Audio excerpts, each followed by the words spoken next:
一下目前我们的积分榜，可以看到每个组已经是有2胜的队伍了。对，这个后面这些可能1胜或者0胜的队伍，他们得加油了。是的，有的队伍他暂时是打了1场嘛，有的队伍他打了2场。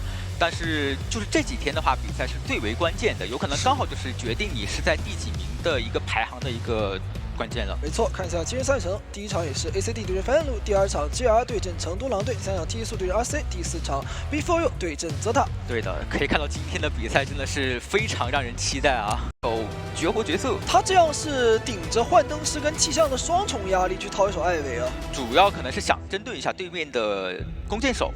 打一个角色差，对，但位置，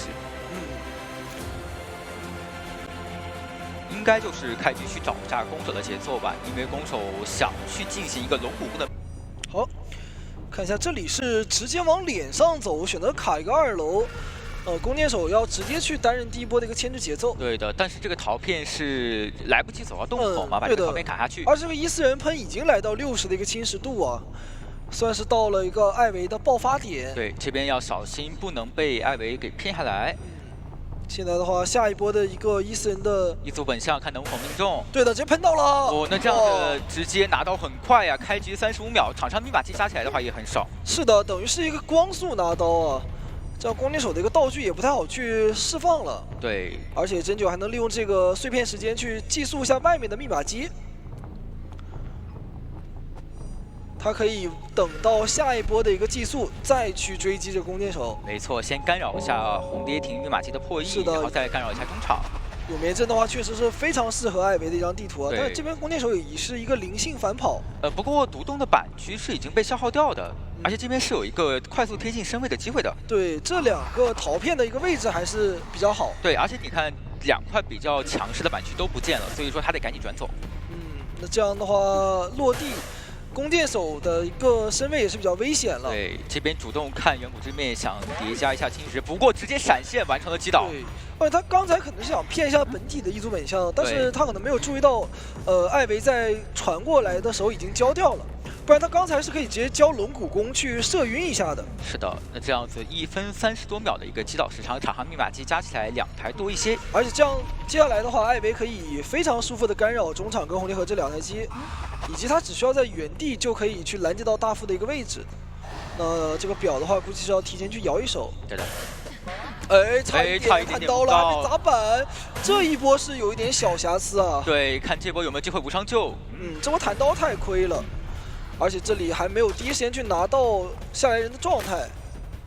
这边4类之叠板的话，一组本相就算命中也是不够叠到100的侵蚀值的。对的，还要继续跟进一下。 那大副这一波的一个无伤救人就比较舒服了。这波还好携带的是一手弹射，所以说，哎呦，打断了这个翻窗啊。对，喷断了一下交互嘛，然后又拿到了一个震慑，这样解锁了2阶之后，他这个节奏会很舒服。接下来的话，还是主要把这个重心放在控场上吧。弓箭手的话，肯定是已经没有36的一个点了。 这边的话，第2波救援应该是呛学要来救。场上密码机还差2台70%，而且这边是压到了1台 S 版的遗产。是的，这里等于是一个人机同手，又能干扰幻灯，而且还能逼这边的一个呛学家来救人。直接掏，是的，想以保平为主，并没有选择保。第2波的一个2阶落地，直接拿到。 弓箭手1刀，但是对于求生者来讲呢，他们2波救人都是无伤啊，完全不需要去调整状态。是的，还是以稳健保平为主嘛，因为弓箭手开局的牵制节奏并不足以说是来到一个3跑的局面。是的，那其实对于求生者来讲，他们完全是可以接受的。再干扰一下独栋的破译。 现在就看真真九的第2波闪现回复好了之后怎么续这个节奏了。但他现在要招闪的话，就会有点风险，因为可能会带看不上没有技能。对，因为这个密码机已经修了很多了，而且外面这3个人都是满状态，他没有办法通过2级落地直接去把人给终结掉，起不了一波上挂的节奏。对的，一波浑水摸鱼是没让真真九找到一个大副的具体方位。对，现在求生是选择直接再开一台新机。 要外面3台密码机去拉扯，而真九这边的话，他是想要去找到一个拿刀机会啊。在目前为止还没有暴露自己是一个飞轮加化险为夷的天赋。对的，这边也是提前看到了远古之面跌到了100，避免说是被闪现秒掉。看一下气象学家也是现在目前场上唯一一个半动态，但是他还要控一下大副这边的一个密码机，消耗道具。这边可能还会被干扰一下，那这样大副，直接贴板骗闪，这波防得很到位。没错，来看的话也是一个小细节，把真九的闪现给逼了出来。这波如果说是真没有闪的话，走过去的话，这个轻视值叠加很可能就是一个双刀了。是的，但是他当时是觉得大副会翻，所以想要去打一个震慑刀。那第二时间预判喷到了，哇，这一波很秀啊！对，而且是压到了独栋这台遗产机嘛。对他这样的话，只要挂了这台多的遗产机，那就有一个拖自己技能以及后期争胜的机会了。对的。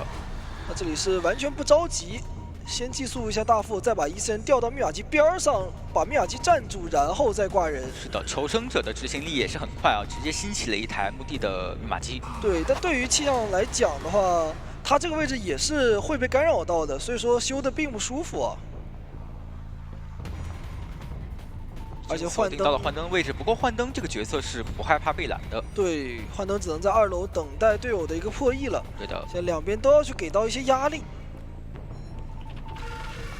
真九这边也是很清晰，你只要不修，我就不寄速你。先尝试守一下，拿下状态嘛。那打一刀，这边的一个幻灯，现在已经2个半状态了。气象刚刚是调整了一下。对的，这边要小心，气象学家把这个墓地陶片按住。对，但他其实也没有那么敢修，因为他怕自己一旦被拿到状态的话，这把游戏后面就没有人能救人了。哎，对的。再回来一个拉扯，掉到了幻灯师，那直接把幻灯师再打倒。那这样子机会就来了，有一波手椅机会吧，就看真九怎么应用这波手椅机会了。他其实这里最想的就是把你的气象逼过来救人，但求生理智一点的话是让大副过来救。对，而且现在密码机一时半会还压不好，是一个70多的进度。因为大副的话，他如果去修机，他是修不了的，他必须得来担任救人这个责任。提前摇出怀表，直接传过来去压气象这边，让你的大副贴椅子。对，这边可以再寄速回来手椅的。对的，打一个拉扯。等你怀表时间结束之后，而且这里第2时间的话，一组本相的一个2阶也好了，再把大副给秒掉，防止你的失乐园触发。不过墓地上密码机确实有点多了，可能是有点守不住了，想挂一个地下室保稳手椅了。这把对于真九来说争胜面非常大，因为他现在第3个闪现马上就要好了嘛。现在的话，求生他们可能要考虑直接去亮密码机保走一个了。如果说选择下来硬救的话，其实还是有一个4的风险。对的，这边是没有回光返照的气象学家来救援。对，尤其他们现在是一个上挂飞，一个没有回光返照，而且这边一组本相命中了，但是墓地的那台也是一个压好的不到呀。问题是现在这个距离是有一点远的，这里挂上幻灯师之后又能把伊森调到墓地的一个方向。对的，这边时间差刚好被真九给掌握住了。因为没有人满状态，所以修机的这个人必定成为突破口。对。那也是很聪明，选择先拉远密码机，但是气象这个位置还是很危险啊。这波还是有轻视传送的，而且可以直接打飞。手上有闪现，能压到机子，闪现能拦吗？能秒一个。哦，是的。但是这个大副好像也有点走不掉，3抓是有了，板上钉钉，但是就看这个有没有机会争4了。墓地这个门好像也不太敢点啊。对，还是非常有机会能争4的。是的，感觉也是先用本体追大副，把你的这个气象逼过来去点门，然后第2时间再去秒杀。是的，而且进到前方的板区只能玩这个不是很强势的小团。对的，这个飞轮还好是冲出来了，99的一个新值。第2时间赶紧，但是本过去被车给撞了一下。没关系，他反正本体也要在这边挂一会儿。对，他被车撞的话，反而会误导一下求生者，就没有拉开太远的距离。这边是没有轻视传送的。这样的话，再把伊森召回墓地，本体等下还能过去管一下大副。这样慢慢的拉扯是有一个争4面的。对的。他要在这个陶片 CD 差不多的时候，哎，这边是叠满了轻值，不过真九没有发现，稍微错失了一个非常小乌龙，能拿到4抓的一个机会点。要考虑传过去的。如果说打气象的话，那个陶片就被按住了嘛，对，他就没有4了。所以说他为了去争这个4的话，也是考虑了直接传过去。那这边的话还是得管一下墓地门。对。但是这一来一回的拉扯就不一样了，因为这个时候大副手上那个侵蚀度就，能够去叠好了，他就可以去第二时间再技术大副。哎，是的，所以他通过这个拉扯的时间，也是为自己争取了更多的一个技能释放的机会。所以这里是非常没有问题的。就算他刚才没有打，但是他不打反而是正确的选择。对，因为大副当时的一个激速最低嘛，没有办法激速。如果说当时打了气象学家，大副就把这个陶佩按住了，可能这个门就要开完了。因为他2个他都想要，没错。他如果说我只想要1个 ，OK， 我打完之后可以稳稳3抓，但2个都想要，他就得先传过来，把这个时间给拉扯出来。你看到他的赛场经验真的非常老道。对，对于艾维这个角色的理解跟熟练度也是非常夸张。那这个位置也是没有任何机会，感觉要被架死了。一个抽刀拿下4抓，哇！这就是我们赛前聊到的，这张地图是 ACT 选的嘛？他们在永眠阵上够高的话，我基本上就是见谁秒谁，但还是选择了一手相信台球啊。对，觉得说我第一把得争，把这个比分扳过来才以控击为主嘛，直接选择在了莫蒂文的区域。没错，右下角的话是可以去封锁住独栋的一个密码机的，但是独栋的话，如果说刷2来了，看一下他的一个追击目标。正常来说，还是先驱赶一下破译。开局应该是走到中场或者红蝶河这种位置，然后连线嘛。直接追的话，密码机外侧会太快了。对，他这把已经在挑选心仪的密码机了。我觉得中场跟红蝶河加独栋这个3连是不错的。对，他可以去考虑一下怎么围绕这3台密码机进行一个战术安排。那这把独栋的话只有1台机嘛，选择先给个击球点，然后跳出来。还是比较节约自己的一个击球点的。对的，这边也是直接选择摇出怀表，并没有选择先玩这块板区。是的，他这样的话很赚啊。对，一波道具就逼出了一个怀表，相当于是一个击球点，一个退杆，然后就逼了一个怀表，而且还能够2度利用这样的一个前面连过的线。对的，这边要小心闪现好的这一波。抓咒术师，哎，但是被提前骗了过来，窗盘被消耗了。是的。但是第2时间的话，手上还有飞轮，而且下一个侯爷好了，直接闪开，那还能接受，因为手上还有飞轮，看如何规避这波主球的牵引。张狂去解锁了一阶，顺便把大副的密码机也给封住了，这边可以给一个主球推过来，还是选择直接跳出来吗？打的还是比较稳健的。这个刚才他直接给自己一个主球，然后推过来，哎呦，飞轮规避了主球，应该是稳抓，但是被抽到了，很可惜啊！如果这个板没有被抽到的话，那这边伊森的先觉就比较优秀了。对他如果这里还要踩板的话，那个主球就飞走了。但是好消息是已经牵制了很久，而且能手上有一个3层的一个咒像。哎，是的，但是也有不太好消息，就是独龙这台密码机被占住了，得救完人之后，利用化解唯一时间拉走之后再破译。打台球的话，你天然少一台密码机嘛。对。现在的话，看一下这有没有个3-6空间，还是选择教小猴决定进板博弈，但是那这个主球的话怎么躲呢？规避吗？得推杆推一下，抓住了。那应该是不太有2次牵制空间了。对的。感觉可能刚才还是得考虑教一下3层猴，然后拉点拉开距离吧。转到一个比较好招出弹射的板区，因为它一个小猴的话是能进到学校门2板，但是不足以招出弹射，只有靠弹射这个加速才有可能飞到主球。感觉是应该教一波大猴，然后再下板利用板弹往这边的一个甲门方向去转点。对，那这边第2波救援让小叶明过来救。密码机的话，因为是一个台球手，所以说进度也是比较少。目前还没有修完3台，将近3台的一个进度吧。来看一下，他这里可以直接推杆，然后去打一个针对，很细节。对，不跟你让扛到机会，而且还能摊一下你的飞行家道具，消耗一下飞行器。接下来的话，他只需要过完人就可以去，很美的去守这个连击了。对，这波救援也是很成功嘛，因为没有让咒术师利用这2层多一点的猿猴咒像给2次牵制起来，甚至还可以用主球去抽一下奖。这里还是优先选择把人给挂了。脸上是小叶明的飞行家在贴脸修这个压力。但他肯定是要去管外置位的求生者。对的，但你的大遗产修不了。对，这边直接一个连跳。先看一下独栋的密码机，确认11的撤离方向是红蝶亭的位置。哇，这高低差的一个推杆也是很熟练啊。他这把的话，想要去争分的话，是要尽快去衔上自己的节奏的。哎，没错，交出怀表的话，那就可以继续再管一下甲门的密码机。又是一根超长的线，不过这根线的话是没有封到甲门的。有点想钓鱼。对。求生的话，这边也是你不追人我就不出来。对，因为是一个4黑爆点嘛，所以说战术执行力肯定还是第一时间会沟通的。第二时间想要去封锁一下甲门的密码机，但他是不知道飞行家在离他比较近的一个地方。对，那这样子击球点全部用来控密码机了，可能追击能力目前现阶段会有点断档。对，而且外面还有一个木偶师在爽修啊。这波主球能规避到吗？好像是防到了，可以的。他这个音效还是比较明显。对，而且会有一个生成前摇嘛。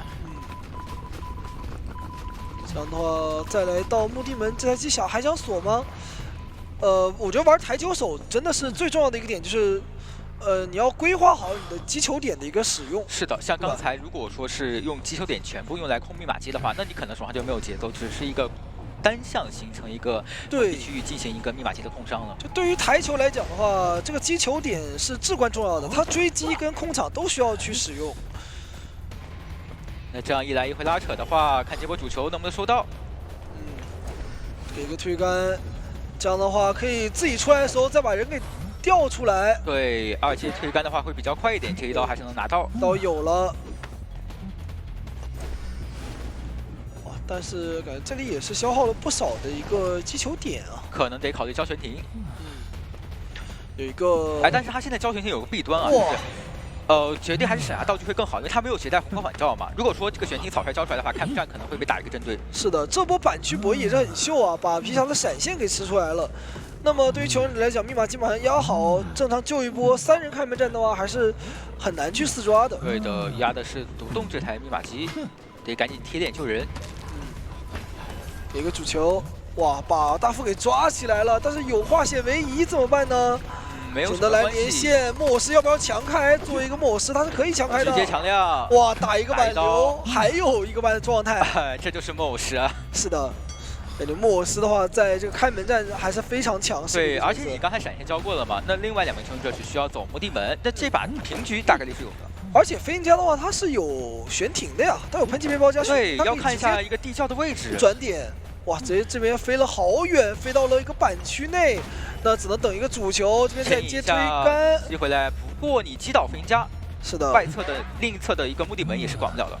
因为你这里再过去的话，门已经开了，而且他手上的一个击球点也是不够用的。对，那这一把台球手的话是只能拿到一个平局了，感觉。对，这个阵容打台球可能还是会有一点吃力吧，不是那么舒服。对，因为这个阵容本身，我的自保他们这一手的一个选择确实是让人有一点点琢磨不透。对，两边都会让人有一点小意外一点。但是这样子看下来，反而是 ACT 的博弈还占到了一些对略胜一筹。但我觉得他其实有一个角度，就是因为太容易被拉开胜距了。还是以封击为主嘛，选择他的梯子墙，这样能封到废墟或者雕像的一台密码机。那这里的话，你开局的一个追击可能就会比别人慢了，因为你脸上是一个佣兵嘛。对。那佣兵这边可以考哦，看一下，也是直接往佣兵这个方向先排一排，想要进医院。这个溃使者肯定是要给到医院限制破译的。刚才切到这个求生者视角的时候，看到我们11非常稳健，直接站在木屋里面就等你先走。哎，是的，这边小夜明也是非常勇啊，就直接修废墟密码机。但幻灯师的话，他毕竟可以提前拉开身距嘛。想要去利用自己的一个烟雾投影，但是要小心被烟雾舞台给沉默住技能。他这2波还是防的比较到位的，一个双惊喜都没有打到，但上到2颗上到2颗球，但是第二时间的话再交一个，想偷偷摸摸，不过这边哈萨是可以听到一个脚步声音的。是的，从外围去拦截你，不让你那么容易。那这样子身位贴近会非常快啊！飞轮还交的比较早，还好是回头盖到砸板，一个转点机会，相当于是让喧嚣擦刀了一下。是，但是手上还有一个空中飞人，可以直接拦截到你啊。对，主要是这边的一个人物投影有点续不上。没上到球，没有弹射的话，这里是有点转不走的，要直接被秒在原地了。对的，一个1分20秒的击倒节奏，场上密码机加起来的话是一个2台多一点点，比较少。因为佣兵他其实开局是没怎么修的。对，那只携带了一个化险为的情况下，要不要考虑说不要进行太多次救援呢？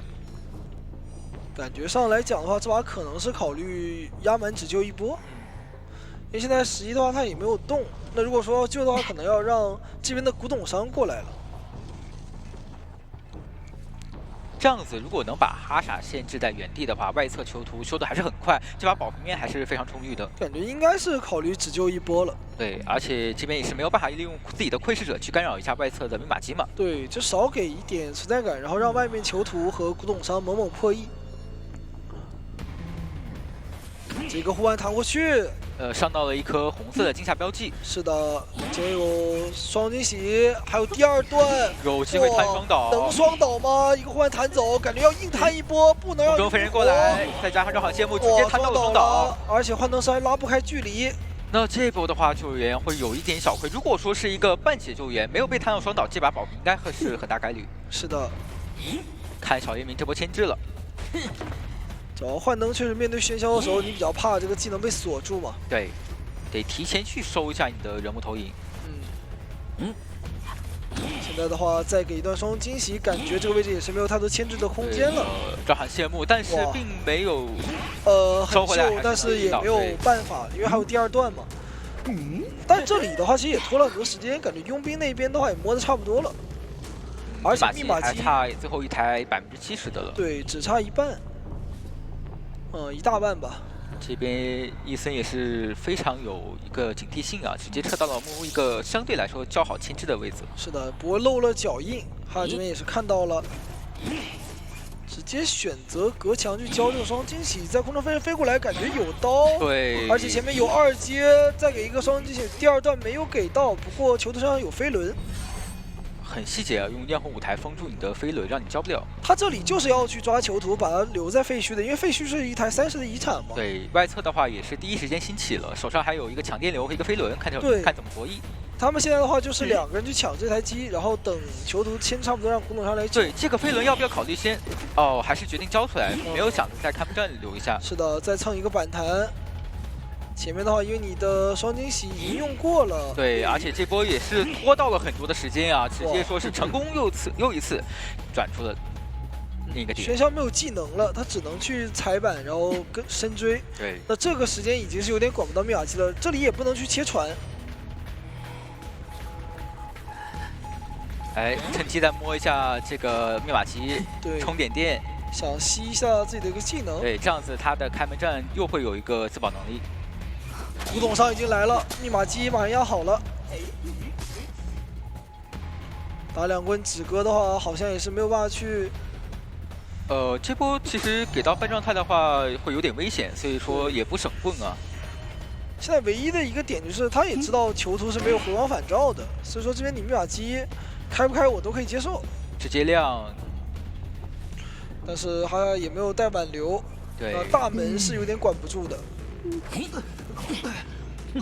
这边是星焰卡在医院，让11先开门。对，古董商的话，他确实开门比较慢。其实哈萨这边也是能知道，这耳鸣响起来肯定是医院卡的是一个股神的。截叫一行，先把门给管住，但这里应该是一个钓鱼。对，应该会调那边股神回去救援。他好像离得有点远啊，这时候再回去也来不及了，硬追佣兵吗？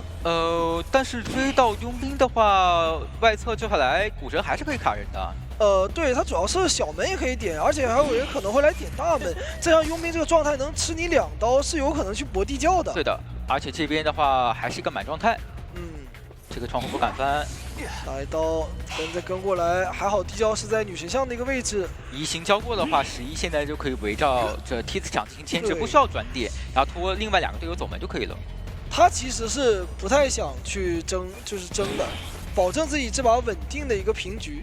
哎，但是因为是囚徒在传门的缘故嘛，所以说这个门不知不觉已经传到了一个95的一个进度啊。对，刚才想试试看能不能把这个门给传开，但是还是差一点点。但是也有问题，就是佣兵现在是没有一个绝处逢生了。这个人可能没有那么好摸，再加上这边哈查携带的是一手张狂嘛。但是哈查只能往远挂，他是不敢挂脸上的。对。那他挂脸上的话，古董商过来把这个门一点，再救人，真的有可能要3跑了。所以说他是不能堵的，他必须要把这个人挂在中间的一个位置。古神先把这个大门开掉，那这样子的话应该就直接走吧，不太有机会能搏一个3跑。古董商的话。他毕竟道具也没有那么多了嘛，如果现在这里是一个满棍双满状态的话，可能来争一下。对的。这把也是双方战成了一个平局。大师都是非常有机会进行追击的。杂货商的话，他打这个阵容，他还是注重一个前期吧。他这些手椅的话不一定有东西，拿到状态就可以了。对，但他前期如果说拿到节奏崩的，对，可能会封一台完全没有人修的密码机。所以选在木屋的话，也可以先把大门那边的密码机给锁住，再去考虑废墟和医院追人。对，他有2。好，选择先给一个唐万，还是想找一下废墟的咒术师。因为这个阵容的话，咒术师也是唯一能断他节奏的一个人嘛。感觉拉点拉得有点远啊，所以说直接去换了一下30的飞行家。感觉杂货商是可以进医院的，而且尤其在他带了一个窥视者的情况下。对，看一下飞行的位置是往小门地窖转的，所以说直接绕回来。双重的一个反绕，也是把飞行家给架住了。给一个窥视者，这也可以选择直接开门给一个藤蔓了。哎，不好躲，交一个悬停。也算是说是拉开了比较安全的距离。但是我觉得监管者很赚啊，这一个藤蔓就逼出你的悬停，那你后面就不好牵制了。对，但是场上密码机速度也是比较快嘛。对，这边假装开门走进来，再卡住自己的狩猎本能，用窥视者去减速，细节拉满，给一个碎石炸风走位，再逼出下一段的道具，非常极限。但是有点因为想卡一个狩猎本能，所以第一时间没找到飞行家转点的位置。是的。第二时间的话，飞行家这边的一个道具还在 CD， 他只能吃这一刀了。对的，手上是窥视者的话，得等下一个藤蔓。真九这个杂货商的压迫感还是非常强的。给一个窥视者，再攒一个碎石买卖。对，把飞行家赶在了一个非常差的位置。拍板还吃到了一个交互炸。对的，封住交互点。手上有飞行器得交出来了。哎，他有一个没有必要交啊。对的，我觉得他往前压迫，把飞行器逼出来之后，然后交碎石就可以了。对，他是没有必要交的，其实。还给到了飞行家多牵制了很久，还扭掉了一个碎石。对，而且你挂的位置的话，有桃花大师可以换椅子，所以说也没有特别好的一个手椅空间吧。这里的话，我给你换到靠近中间一点，你就没有那么好守了。对的，而且桃花大师等下带着自己的一个迷烟炉过来，是很有可能能无伤救人的。直接换到了小门地窖的双板区。第一波救援是让莫莉琳的木偶师来救援，直接用视距挡掉了控制。第二时间再给一个藤蔓，再次用视距挡掉了控制。是的，救下来还是打一下针对。对，密码机的话可能会有点勉强吧，保平面的话还是比较大的。对他这个木偶师的一个救人，其实真的没有太多办法，可能只能说，用藤蔓堵你这个失去反应不过来。得看最后一波，在桃花大师刷出化解围之后，这个咒术师怎么进行 OB？ 我其实感觉他刚才可以再打一刀，尽快的去开出自己的一个2阶技能的。对他可能害怕一个扛刀2次限制吧，所以说还是以稳为主了。那现在他自己的一个技能解锁还是会比较慢，而且挂到这边可以去封一下这边的密码机啊。对，求生他们的密码机是比较多的。对，而且封的这台应该是比较少的那一台。再把这个椅子给挪走。这边是能够接受你秒救的。是的，准备给迷烟炉，还在卡，不是很着急。出一刀，但是这个出刀的位置没有把控好，控制到板子里了。第二时间再开一个门过来，但是人已经被救走了。对，而且这波是一个双人扛刀，3个人全来了，炸2个，有点不太好进行打针对。碎石再炸一下，不过没有炸到最该炸的飞行。对。这边的话，咒师也是续出了3头猴，只能选择打咒师，避免夜长梦多之后再继续被 OB， 不然被 OB 的话，他控制的一个时间更长。那就看这波能不能直接说利用闪切个闪之类的击倒飞行也可以。这里的话有迷烟炉还不太好交这个藤蔓。对，时间比较紧迫了，密码机来到了75的进度，孔到的是桃花大师，又扛到一个藤蔓。再开个门，要不要考虑一下切闪？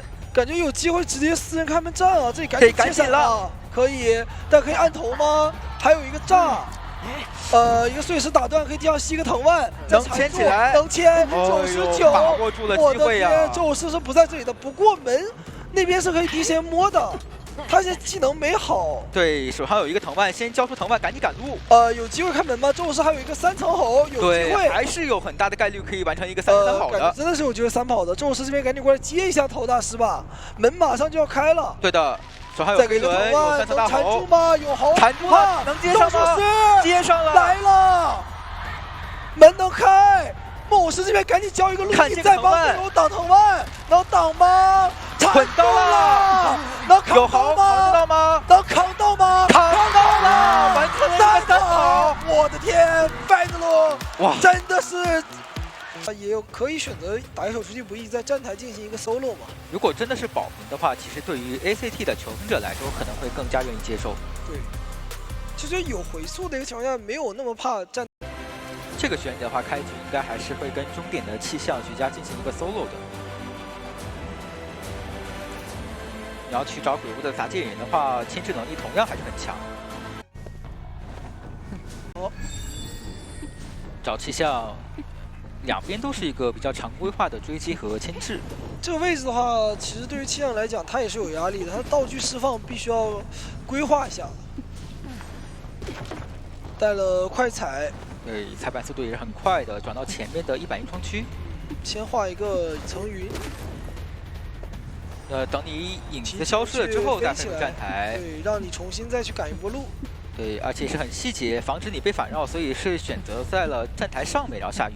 他从内侧，然后这边再交一个回速过来。气象瓶还差1秒 CD， 有机会拿到刀吗？有机会拿刀，这个风吹出来了。秒风，这是一个。哇，画的很快，而且丢的也很快。对，博弈抽刀没有抽刀。这2波板区博弈的话非常精彩，而且这个板子没有踩，又能够利用上，而且自己的一个层云又好了，还能再飞起来。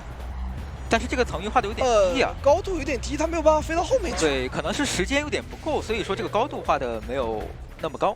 感觉到他画高一点，再飞到站台里面，那就是完美牵制了，很舒服。对，回速过来，回速板弹的话也来不及拉开，可以吃出闪现。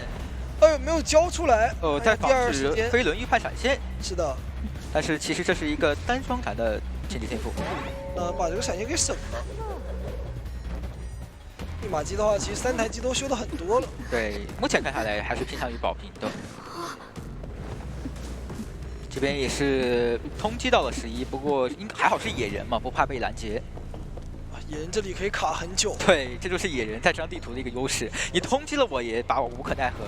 你这个监管者拿他没办法，他随便去卡这个塔台进度，还撞一下，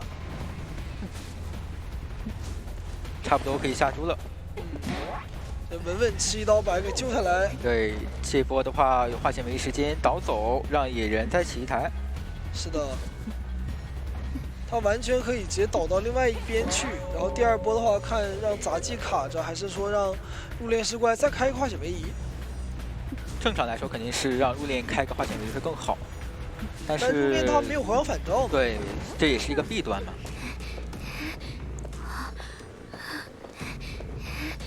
西燕这边也是提前找好了位置啊，就看哈哈这边能不能意识到。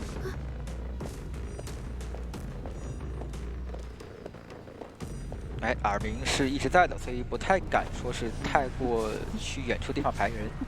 对，入殓师这个位置的话还是比较神秘的，感觉第一时间是真有点找不到。很神秘，这个跑嗨进度卡得非常好。第2时间再从这个桥边上过来，已经拦不住了。吃一刀，再开一个化险为夷。然后气象直接往脸上走，避免说是被摊到一个双倒。然后等你这边拿到刀了，有擦刀空间了，然后我再倒走。太细节了，很细节。走你脸上，你必须打我呀！不打我的话，我就反走了。对，每天一个防双倒小妙招。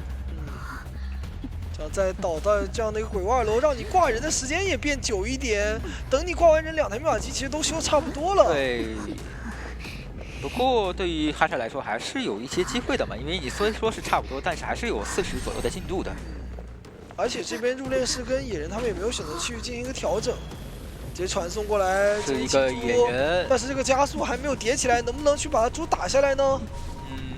这个时候应该就要叠起来了。这个建筑物说实话有点克制割据。对的，只能说是换节奏了。但是野人现在一定要小心，避免钓鱼刀。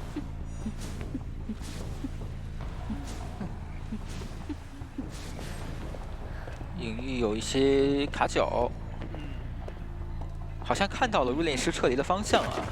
但他现在不能草开追击，他得通过一个钓鱼，把求生者看能不能留在这边的遗产机才可以。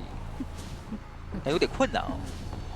是的，他现在的话得去拖一下自己的一个时间，两边拉扯一下。你右卡角的话，你排入炼师给到的压迫力不大，那外侧求生者可以把状态全部对，可以把野现在等于说没有在追人，外面直接补状态了。一旦这3个人状态都补满的话，你就很难打。对，得把一个追击压迫性给到对面的求生者，然后才能让他们疲于奔命。他主要是太想去控这边的一个连击了吧。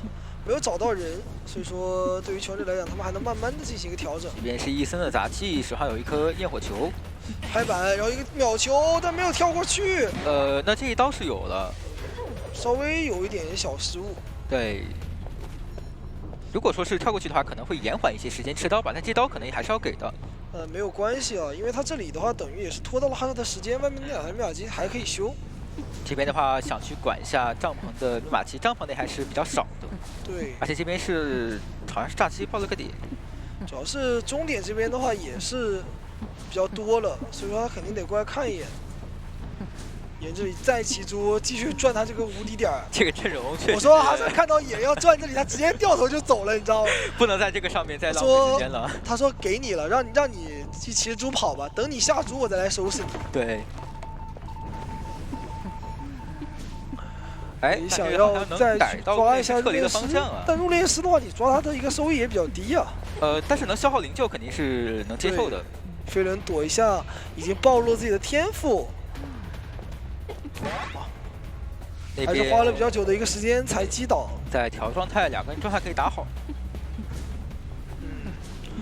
这里也不考虑传送了，就慢慢走过去。其实两边的运营空间都还是有的，因为这边是一个3连电嘛。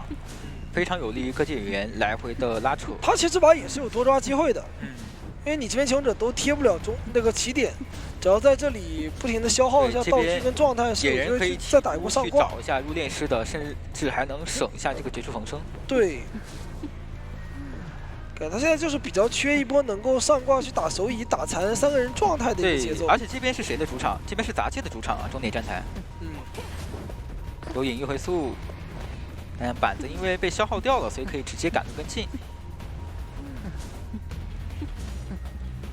弹射再进行一波拉点，板区博弈直接下板。这个位置还是比较难博弈的。对，哇，骗一刀一个跳过来。哎呦，那这样子还有回速，所以不太回速我就翻板。哎呦，再骗一刀，这就是土球的一个减速。这么秀吗？再假走位骗一刀。哎呀，这波可以把牵制时间拉得真的很满。那边状态不好，可以去给帐篷打击压力了。杂技简直是。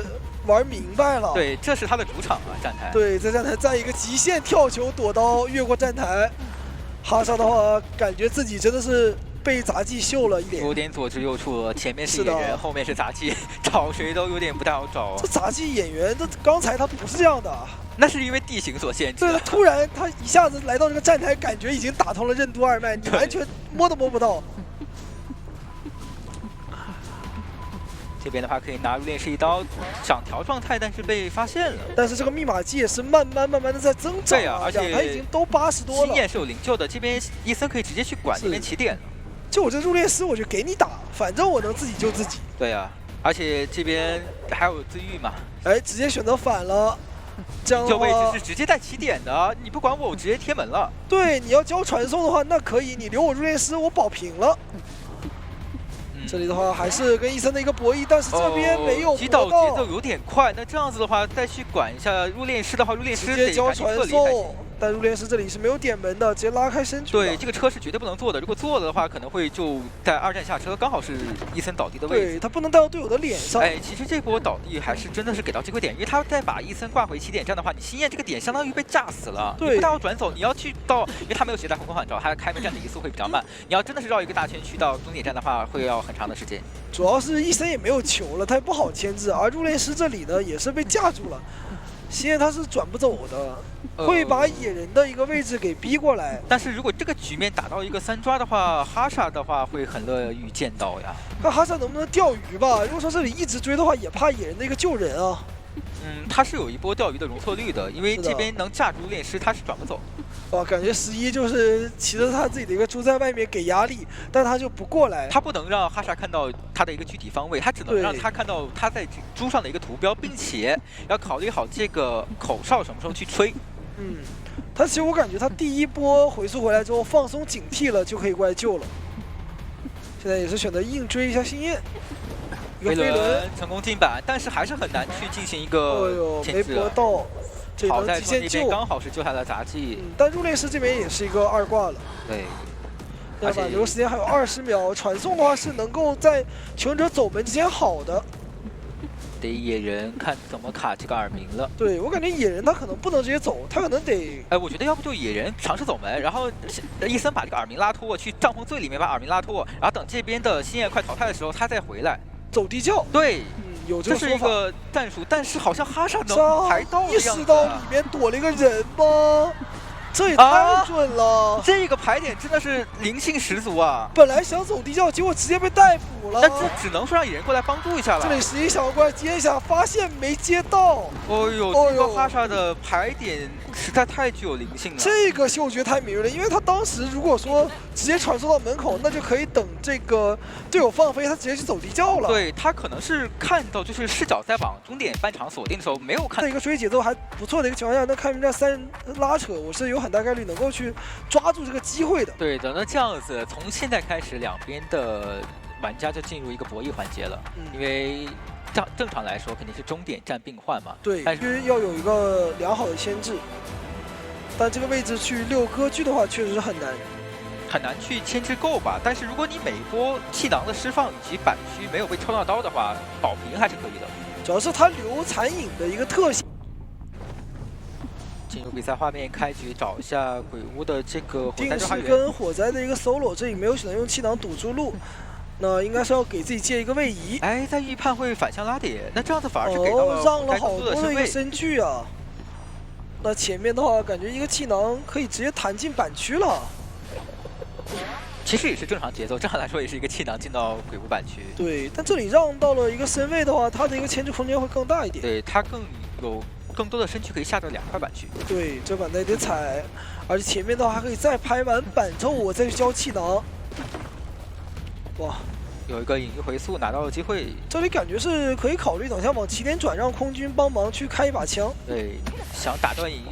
弹了一下割据，这样再弹开是有机会拿刀的。他这个熟练度真的很高啊！过来应该第一刀。飞轮在顶，再翻，知道你的闪现没好，算得很仔细。对的，就再知道弹自己的一个气囊，再拉开身距，往鬼屋后的方向弹。这边真正的隐喻刚好是断掉了，所以这时间没有办法快速跟进。他是完全不干扰队友的一个玩法，就在原地溜，然后去牵制了一个将近3台的时间。他有点害怕真真9会打一手变招代替一手别的技能嘛。这个闪现直接是击倒了。那这个密码机可以看到野人都修了70多了，这个其实还是比较好的。目前看下来真的是比较偏向于保皮，因为技能也试出来了。机会是很大的。看这波手椅能不能真真9扳回一点场子？对，抓出点东西来，但这边完全没有意识到是空军来依旧，方向还是一个无伤救援全错哇！其实如果这里想要给26的话，火灾跟空军一起走，开一把枪还真能26起来。对，但是以保稳为主，他们保平就可以了，所以可以把资源省下来。对的，就是为了平局，所以说这把直接枪也不开了，只让你打一刀往这个角落里去带。不给你任何控场的一个机会。对的，那第2波再让野人刷一波化险为夷，场上密码机就所剩无几了。其实很多时候你这种打法反而让监管者更绝望，就像一拳打在棉花上，对吧？就是你完全不给你任何博弈的一个机会，力无处使的一种感觉。对，就往角落里面一倒，不给你控场。那现在又到了这个。只能说这个似曾相识，说实话一个是手语环节用上，一个是牵制环节用上。对对对，看到2个队伍其实都对于这张地图的一个角色以及点位的理解都是比较深刻的。而且，问题来了，又是一波无伤救。是的，感觉发现他们那个救人真的是做的特别好，就经常能够去无伤救人，然后把这个节奏给扳回来。你看这把真9，他虽然说能够去减员一个火灾，但是外面这个状态，这个密码进度，那平局的一个面那是无限大呀。对的，那台帐篷是比较多的，90多的密码器是肯定能开掉的，远处那台70多的也提前松手了，避免说被你吸上节奏。是的。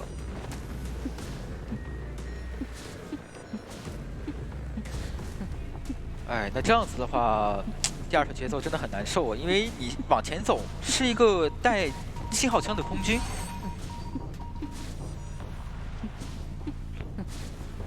看看怎么说吧。现在的话都拉得比较开，现在一路过来找到空军，那这个位置的话也是比较安全的，而且可以选择吃刀再去坐车。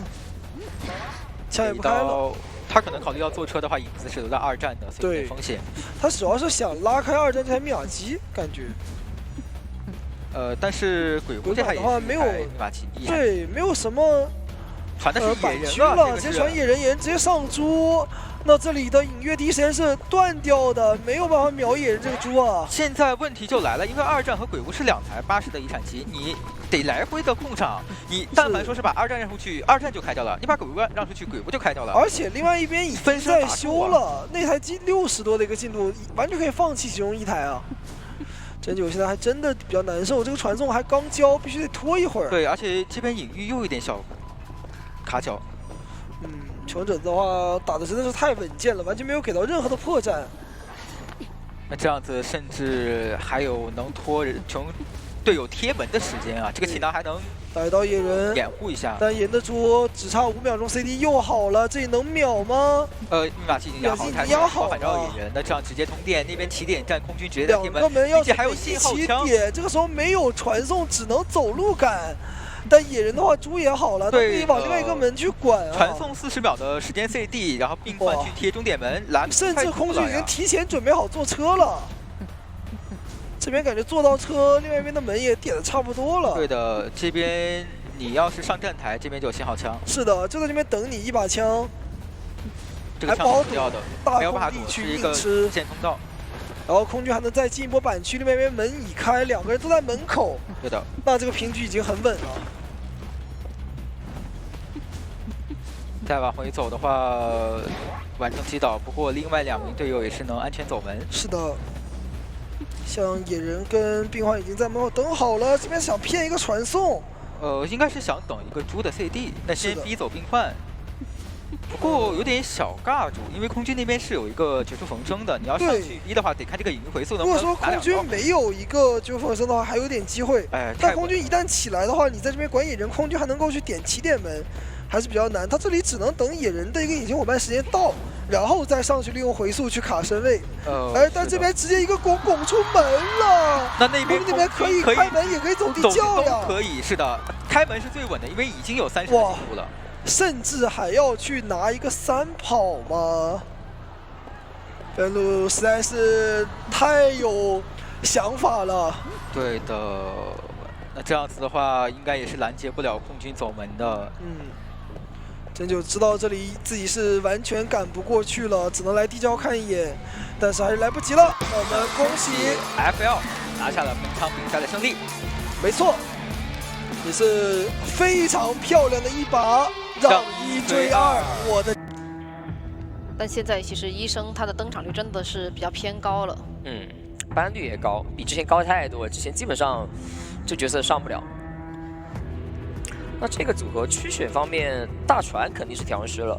倒了之后，其实大副他本身淘汰进度条是比较耐做一点嘛。对他耐做，大副如果不给机会，博奖想快速击倒他，基本上不可能。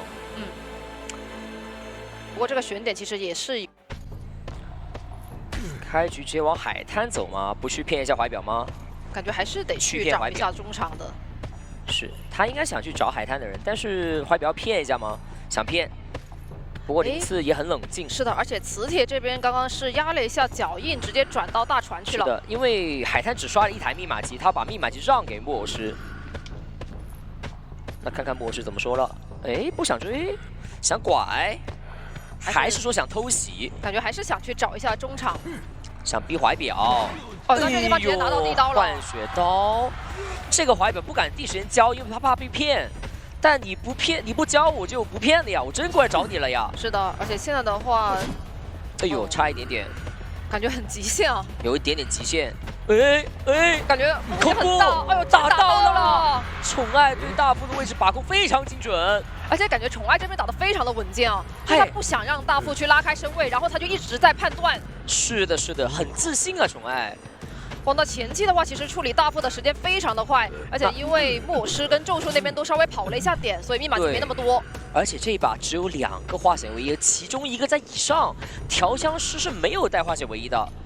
这也是为什么我们前面提到说可能要去考虑3个化险为夷，而且现在其实卡梦被拦的位置非常远，抬头一看2个人都还在修，很尴尬，这时候得要把队友调过来，不然救不了。那这样子的话，其实场上是只有大船的咒术在破译的。没错，强拆。那姜伟看一下密码机没有摇晃，证明另外一个队友去救人了，所以这时候姜伟赶紧回防。但是卡过来的话，其实这里是比较难去卡到半呢。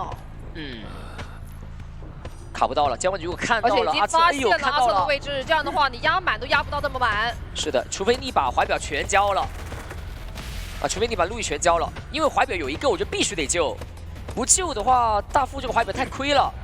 但这样的话，木偶师一会儿可能会被续节奏。是。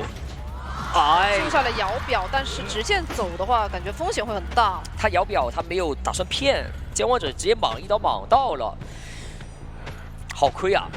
感觉走位上面可能还是得稍微去扭一下。是的。那这样子能多拿1刀存在感。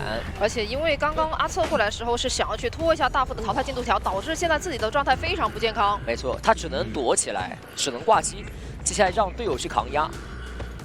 而且外面的队友宙师是没有回光返照的，被通缉了，传送，胆子很大，直接修。但是还好是通缉到了磁铁。是的，一个飞轮，磁铁操作，哎呦，再补个咒像，1刀有了，手里面只剩1个咒像，下一波围龙应该是要倒的，除非扭的特别好。那这波的话，只能先去绕一下板了。哎呦，过来直接打倒。宠爱这个刀太准，没办法。那密码机现在是中场被压住了，外面有台50的密码机需要补。是的，这其实，在宠爱的心里，他是知道双喜角落那个是卡梦的，所以外围刚刚另一个人就是木偶师了。宠爱往小木屋挂也行。那其实这个时候往小木挂有个好处啊，就是你救人，中场密码机摇的话，直接围龙过去，木偶师是牵制不了的。想打手椅，我觉得可以直接拆，补个小围龙。拆是能拆掉的，没有愿力了。这个时候下波香水能续出来，想打针对吗？那这样的话就回香了。好，打针对，打到了。打到磁铁，奏像交不出来，没办法，针对刀太准了。那其实现在还有一台密码机要去补，是双水角落的那台。是，调师现在满状态还能救，只是道具没有了。但是还有个问题，就是在于你现在已知外面那个要去补遗产的人是木偶师，而且他传送马上就要好了。是的，所以这里是有一个先去追击一下走位，如果你修，我就可以过来找你。他要传送，先把调师的状态压下去，之后再传送。对，这样的话可以再去传送，然后把它压在密码机那里。得松手了，松慢了一点点。那另外一边补状态，就看阿策能拖多久了。想苟，但是他松手松太慢了，监望者落地就能看到脚印，不好苟的，倒地了。那这里的话会直接倒，还能把人压在遗产，你就算外面调整满，也只能调满1个。对，外面这2个角色调整状态特别慢，有debuff。那外面要起一台新的密码机不太现实啊，也只能起了，没办法。就算起新地的话，其实也只能去起木屋的那台。是的，那你其实还是在一个半场啊。监管者如果看到咒术，可以直接把咒术给击倒，因为他上过挂。看到了，哎呦，判断的好准确呀！隔窗刀，哎呦，差一点点。磁铁胆子好大。后撤有1刀机会吗？没有，还没拿到。看一下这波，小咒像，还有一个大吼，能交吗？不交。但是这里的话，其实被拦得有点远哦，感觉是救不了了。他打算以下之后再交大吼，这样的话是有机会救的。是的，因为椅子旁边拆围龙比较快，但是这个椅子不是特别近，围龙围的位置比较远。卡住，围龙够吗？不够。打针对吗？那这样子，密码机那边差30，马上就好了。就看这波围龙了，这波围龙击打还能上挂，是，但是阿策一直在卡视野，不给视野，很难交围龙啊。密码就好了，而且这波的话也没击倒。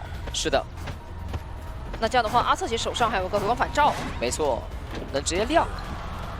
监管者可能是没太想重视有没有这个回光返照的问题了。对，围龙过去能秒击倒吗？如果能秒击倒，顺便还传送，还能机会多抓。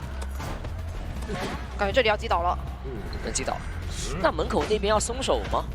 门强口是点没有想着松手，那就会这样的话就是去压一下小门，然后另一个跑了，是的，这能边强点够保证你至少能跑一个。传很果断，那落地没办法，围龙过来能打回去吗？能往回打吗？钻过去了，这边虫还得小心，对面有可能跟你博弈，是的，他一刀能打回去吗？能打回去，爬来得及吗？差一点点。那另外一边门口还没摸上呀，对虫来说还是有那么些，哎，不过愿力不够了。对，愿力不多了。他如果说愿力多的话，其实还是有点机会，不过因为他前期处理的时候花了挺多愿力的。是，他还得考虑这个咒士会不会过来偷偷把人给救了，所以应该问题不大，能走一个对于吉亚来说。虫爱这边在看，担心有人过来偷，所以没有交围龙。是的，那边的话门已经快好了，80%多了。是的，这时候过去来得及吗？好像瞄了一下，看到了，不过距离已经不够了，没有套住。是的，那这样的话是吉亚求生者跑了一个加点，怎么给？是，这天赋方面有区别，就看区别有多少。但整个看下来的话，已经是比较一样了。对。哎呀，那这样子锁大团的密码机且末世的位置不一定能牵制得到啊。大概率末世是有化险为夷的，可以闷一个化险为夷。是，看要不要补一个弹射吧。对，化险为夷加弹射。因为现在其实对于他们来说是保平。开局，大柠檬这边直接往右手边走，进双11。对他想直接冲到点位里面去牵制。没错，因为开局跛脚样的愿力也不多嘛。哎，这边选择拐。但是小天那边是直接躲起来了，一个选择拐，但是一个选择蹲。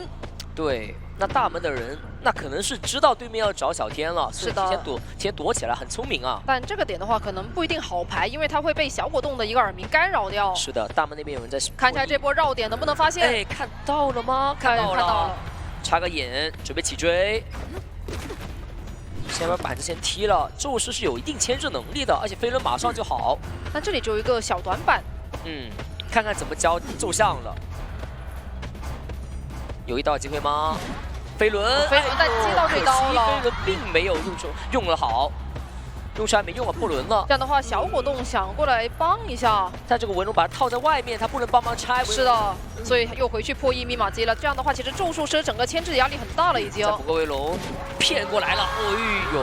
而且刚刚小果冻又想过来帮，所以其实他2波都是跑了，但是没能帮到。年姐的围龙围得太好了，围过一点点就把他队友套过来了。是的。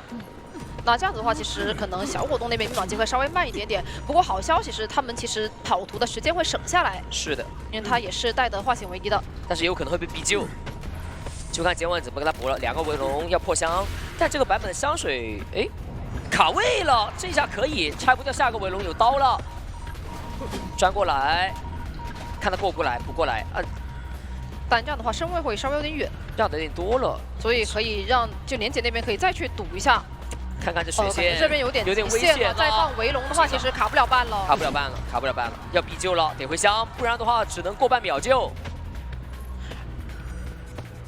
哇，年景对于细节操控太精准了。对。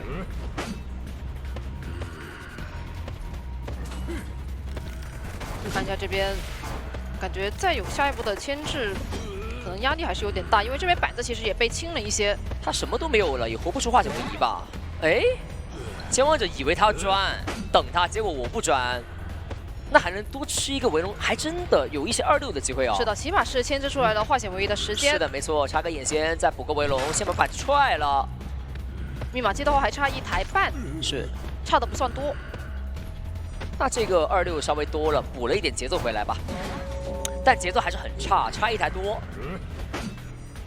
但这台密码机的话，感觉大副跟牧师那边想要先去硬抢。没错。爆点了，爆点抢不了了。他要挂过去。是的，因为他那边他要抢，如果能抢量还好，但差25，要抢量成本太高了，所以舍得跑。那接下来要找大副吗？想要逼怀表，但是小明手里面是有2个怀表的，逼了一个还有一个，要求稳先摇怀表吗？还是捏着？哎呦，很稳啊！我感觉两边监管者对于大副的一个位置把握真的是非常的精准。摇得快就被骗，摇得慢就有可能挨刀。这大副是有点难受了。哎，这边躲掉了，后撤围龙有一刀，第3段摇到还没有倒。哎，转过去这的话还有一块板子跟窗，可以再去砍得要下一下。波围龙，下波围龙应该也要倒了。这位转过来一刀锁住交互。不过其实密码机的话就是差20多，差的不多。而且队友那边也贴过来了，距离很近，不会被拦截。但监管者有可能传送啊。但小果冻那边很早就撒手了。是的。小果冻那边因为是防了一手，所以他其实一直是卡在大船那个窗户附近，一直没有去碰。对，队友不贴椅子，我就不摸密码机。密码机差的不多了。因为他们其实这把保平的话，我觉得他们是做的非常细节。是的。因为其实从小明倒之前，他差不多就撒手了。没错。那现在的话，就等木偶师那边贴到脸上来，然后他再开始破译。这个时候监管者也不太敢传，因为但是还是选择了传。胆子大，因为调试是没有回光返照了，只要传到就有了。水刀把香水给骗掉，等香水掉吧。好，可以套围龙了。另外一边小木你密码机得立刻起，是的，这个地方又隔了一块板子，所以这个围龙没能拿到刀。得补一个新的围龙。果冻现在上去又下来了，哎，这是感觉是有点犹豫了，就走位上面有点犹豫了。他上去跳下来是亏距离的，他可能担心地下室的大房的地下室吧，可能担心，所以他又想过去海边那边。对，不过过不去，监管者围龙还是把他挂回来了。这个地下室他不好出去啊，因为他本身也是没道具，然后也没有回光返照。对，木偶师也不是满状态。这波过来救援的会不会有点压力？但是起码还是得先过来卡着。监管者传送是能拖出来的。这时候年景只要保持清晰的想法，求生者这边想要平局不可能的，基本上不可能的。好，想打一刀骗路易，再打一下，不打不着急，再补个围龙逼他摇路易，得摇了墙，但是那边没有回光返照，是这个要帮不扛。哦，那这里扛到了，那这样的话，其实密码机可以直接开。对，这时候愿力也不多了，因为刚刚手已交了3个围龙。现在就看一下到底能撑多久了。是的。下去骗一下可以啊，小果冻这一波。而且这里的话还能再去逼点时间，这个地方倒了之后，其实挂椅的时间也还有。如果说他要选择先挂的话，其实小门是能开的，开之后可以去走地窖，这把有机会平。地窖的双11啊，这一把平呢，平的。而且大副手里面有怀表，木偶师那边摇斯路易，怕走地窖，意识到了年景，但是放下来其实也还是需要一些处理时间，他可以先贴门呢。对，我往门口走，你能秒我吗？你把我秒了，我另外一边我能自愈啊。是的，强势还是能够起来，而且那边大副因为带着个怀表，所以现在我觉得处理上面空间是比较小了。对，没错，这只能回去挂了，求稳了。就年景这边其实也知道你想走地窖，但是没招。是没招，因为木偶师跟大副这2个角色有道具开门阵太权威了，没有办法。这边摇下来一波，地窖有点远，走的可能性也不大。不过围龙先只要不失误是不太可能走的。好，击倒了，还是平局。那第一把成都狼队好赚啊。对，第一把的话其实对，钻头本身佣兵就有低 buff 嘛，然后加上钻头，而且拉拉队员其实也能抓。都能，这个阵容里面就怕弓箭手的龙狗弓重，但是我返回打终点站，其实这个位置完全可以找佣兵啊。我说实话，换我就找佣兵了，真可以找佣兵这个点位。而且其实现在的小丑他也有可能是说不会提前拉锯，先去进行一个走位压迫嘛，然后压迫完了之后差不多了，哎，有机会了，我就直接开。来了，那先上来先捡点零件，阿策那边先跑，找个板子先卡着吧。无限距直接拉，找的就是佣兵。 但是这边佣兵其实撒手的有点慢呢，没想到去追他吗？然后直接交个护腕上去，这也太亏了。那另外一边找卡梦，卡梦这个位置有2个板子可以直接盖。其实佣兵这时候小心点，哎，去板了，想起追。感觉佣兵的话，其实刚刚幻灯师因为那个距离能看到小丑的一个走位嘛，对，所以感觉如果说你自己本身走上去的话，应该是能省下来这个护腕的。是的，你提前走嘛，你走慢了只能交道具了。是的，那这样的话就看一下拉队的卡板、骗板，但这个地方其实板子会比较短。是的，不太好去进行博弈。看一下下一波飞轮了。下一波闪现还有10多秒，飞人顶呢也会被闪，所以能不能先把锯子顶呢？然后鼓舞上车呢？这边还在骗。 有这个飞轮顶伤害的说法，但这样还有闪现机会。是的，交鼓舞减速完之后，一个闪现带走了呀，活不了了。对，这个地方进板就可以直接过来闪现带走。那密码机现在是2台密码机，倒的算快的，因为前面有点干扰了佣兵的破译嘛。到现在的话，其实也是可以去对佣兵进行一个提前的拦截。哇，佣兵很难受，这个时候如果被拦截是有机会双倒的。 通缉了一下他，知道他过来的方向。看零次现在压力很大，非常大。小丑的话还是有一个抬锯博弈的机会。这波虫爱要搏震慑吗？要博弈，给压力，小偷骗到了，监管者直接 A 了一下，没有达到双倒。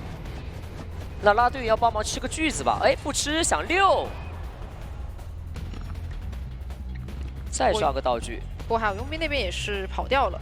这边等无限距，那无限距之后拉队员也没有道具了，不过有定格，还不好说，定格还能拖几秒，给不给定格？好，但因为这个阵容的话，其实本身也是只有一个化险为夷的，另一个是在拉队员身上，没错，所以感觉这一波可能比较难保。 先卡着嘛，先把幻灯调过来，通缉的是磁铁。刚刚其实幻灯师是有稍微露一下头的，看哦，现在也站起来了。看到了，他先不着急吧，先灵体慢慢靠近。监管者不管的话，我就到以下了。如果管我的本体，我的灵体就可以收回来。可以，好飞轮，把钻头给顶了，有搏震慑的机会，要搏，没搏到，无伤救了。是的。 哎呦，那这一下很赚！还有浇花球去找车的机会。队友能帮忙把站台点了吗？这时候阿彻来不来及啊？阿彻直接加速过去，想帮忙断锯。哎呦，宠爱好聪明啊，他知道，所以我不着急抬。是的，所以这边的话也是想要再过来找他的拉队员，但是其实卡梦那边是很稳健啊，没下去。稳健的，但是没稳健完。对。 可能也是来的比较快，他因为是锯子二阶封印嘛，比较快嘛，2阶锯子比较快嘛，所以没反应过来。哎，这一下就有点亏了。不过现在另一边去找弓箭手的话，其实感觉续节奏上面会有点压力。但闪现快好了，有个闪现机会。这边宠爱想找别人，看看有没有人在破译这台密码机，想找佣兵了。佣兵这边是修的是鬼版的密码机，看一下这边。 因为鬼板的话，其实板子是已经被用过起来。但这里躲的话，全露出来了。这躲了等于没躲，不过一个板子把锯子给吃掉。这个地方的话，护腕，但你弹完之后，其实板子这边也没有感觉，应该是撑不住了。我觉得这个护肘可以省不省？那不省不等于不锯吗？我觉得可以锯啊。是的，我觉得这里可以先把佣兵击倒。他想等一下，不着急。 锯子可以锯倒了，那这个人可以不挂去管密码机，但是外面还有一台密码机，管不住，要不先挂了吧？外面起修2台密码机了，都能压。是因为你两边起的话，你管不到，所以可能还是选择先挂一下佣兵。佣兵的话，其实他在开门战的时候，你倒是有机会去选择不挂，因为佣兵开门战是累赘啊，他没有道具的情况下，他只有debuff。 一个白板有debuff的角色，开门战很容易成为累赘的。是的，身上其实还是挂着个钻头。必救。那看看能不能保他满状态。哎呦，这下灵体下板没办法。是的，那这样的话密码机直接开掉。那满状态佣兵，他可以扛很久时间啊，因为监管者是没有挽留的，所以监管者选择找别人去，找阿策。片板。这波灵体故意吃的，但是那边2站的话，其实还有车，还有车，这边的要传送了，移形是吗？啊，也行，移形求稳，打震慑。对，移形过去的话，可以先去把站台上面等待。是的，打震慑了。而且这样子打的话，其实还有一个机会，就是佣兵刚刚他是在鬼板附近的，对。不过其实压力也不是很大，毕竟他是一个满状态没挽留。没挽留，监望者。那看一下磁铁想过来。哎，如果是打下来，真有机会啊，因为佣兵能扛上。哎，哦，扭掉了。这下扭掉了，宠爱这个走位非常妖娆啊！是的，成功的扭掉了。那这样子就无惊无喜呗，平局。对，就还好是你监管者那边没有选择去带挽留嘛？是，因为他想打前期啊，所以带一个张皇，打到后期没有挽留，确实有点亏了。如果这把多个挽留有一。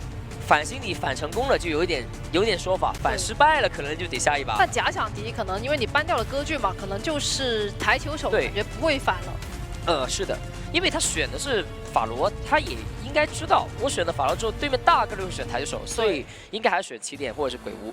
监管者可能想法罗无论在哪个位置都好了，起点也好，鬼屋也好，我都能快贴。但法罗在终点站这个区域要过去了，击球点就要浪费。开局先去压鬼屋的求生者，不过鬼屋没有密码机，然后慢慢的拉近身位。哎，想骗，难道想追起点站吗？应该不太可能吧。想追起点站，还真想追。哎，不过这把的话，其实感觉求生者的角色分配跟以往有点不太一样。就分配上面来说的话，这把是小天去打的弓箭手，然后大柠檬去打的火灾。平时可能是2个人会去换一下。这波可以选择交击球点了，把中场这台密码机给锁一下。回去想找起点站，就想找小天吗？还是说找柠檬？找柠檬去了，因为这个角色的道具是能逼完的，推杆，在脸上膝条反射往外面走。但这里的话，其实身位还是比较近的，而且因为它有惯性，这刀没打到。差一点点，血刀了嘛，毕竟。跃迁，推杆。那这样子有机会逼一个气囊，哎呦，这个失误很致命啊，没堵住。那这样子有可能被秒啊，因为监管者闪现好了，不太可能牵制，再补个击球点推杆，但是跃迁没按上，慢了一点点，不过没有关系啊。那前面的话再放一个气囊，还是能击倒。这个闪现结交到了，没有飞轮，没有操作空间。密码机回退了一下，现在密码机2台不到。优势很大，对，且这个地方的话，确实你整个牵制，因为第一波的气囊放失误了之后，就导致你贴着鬼屋外圈走，密码机牵制下来只有2台多一点。那另外一边队友很早就跑过来，因为距离比较远，怕被拦截。看小明怎么救了，然后再锁下这个33的密码机，还能再回退30的进度，归0了。好，逼刀。哎，不过那边想要过来帮一下，帮吗？我看弓箭手过来了。如果帮的话，那这边得要稍微坚持一下，等到队友过来。哎呦，抓到了，那帮不太了，帮不太到了。但可以倒角落，然后看一下要不要操作一下。但是这个搏命时间不够到角落，只是这个位置离椅子也挺远的，慢慢爬吧。看小天能不能操作了。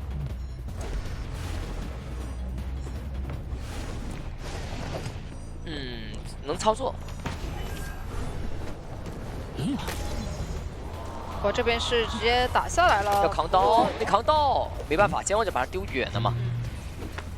还能操作，主球还有一些时间。不过这个撕裂度是满不了的了。所以也行吧，这一波是逼了监管者大概20秒时间，这个化险为夷是等于40秒的化险为夷了。再锁密码机，现在就看一下小天这波救援。哎呦，可以打核心打中了，再补个避弩，拉近身位。这个时候击球点如果抓到了，救不下来了，抓到了，完了，这下没有防，救不到了。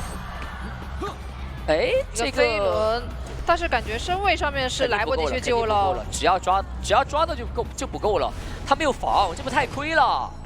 那这样子节奏很差呀，一个人挂飞了，有一个半状态的，密码机差1台多，1台大半。现在小果冻是在脸上，是今晚有可能回去找弓箭手的，因为弓箭手道具避的差不多了。然后飞轮也是交过。是的，推杆拉到脸上来，闪现马上就好，主球能拿1刀，这波肯定能抓。抓了之后呢，等他出来给1刀，同时看密码机摇晃。不行，牵制不了，还是因为下波退杆，他没有任何办法，打核心也不够啊。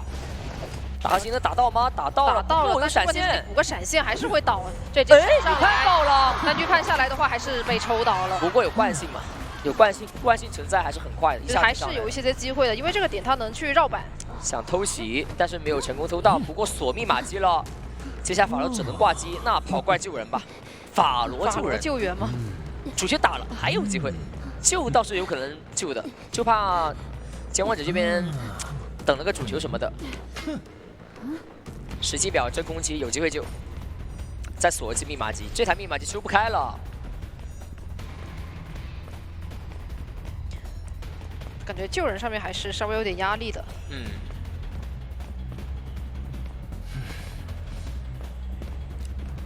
主球有了，你看这一下监管者选择直接打。没有打是用主球手椅啊，主球能抓到，抓不到也能骗个身位。是的，还是会倒地，是已经是没有什么牵制的机会了。这密码机不够。对，小果冻那边也是半状态被卡在这边。下波没有人能救，接下来就怎么拉扯的问题，因为这局大概率是4抓了，密码差太远了。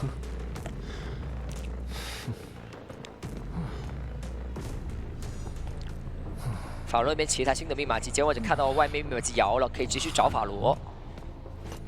那边等到佣兵其实也才刚刚修开，是贴不过来救援的。好稳啊，监管者。他这波就算交互腕也来不及救。来不及。要救的话，2个腕得提前交。是，你不提前交是根本不可能够的。没有提前交，想省道具了。因为哪怕你弹过来到以下了，也吃刀也没用，密码机差太多了。果冻现在这个位置等吧，等他那个隐身结束。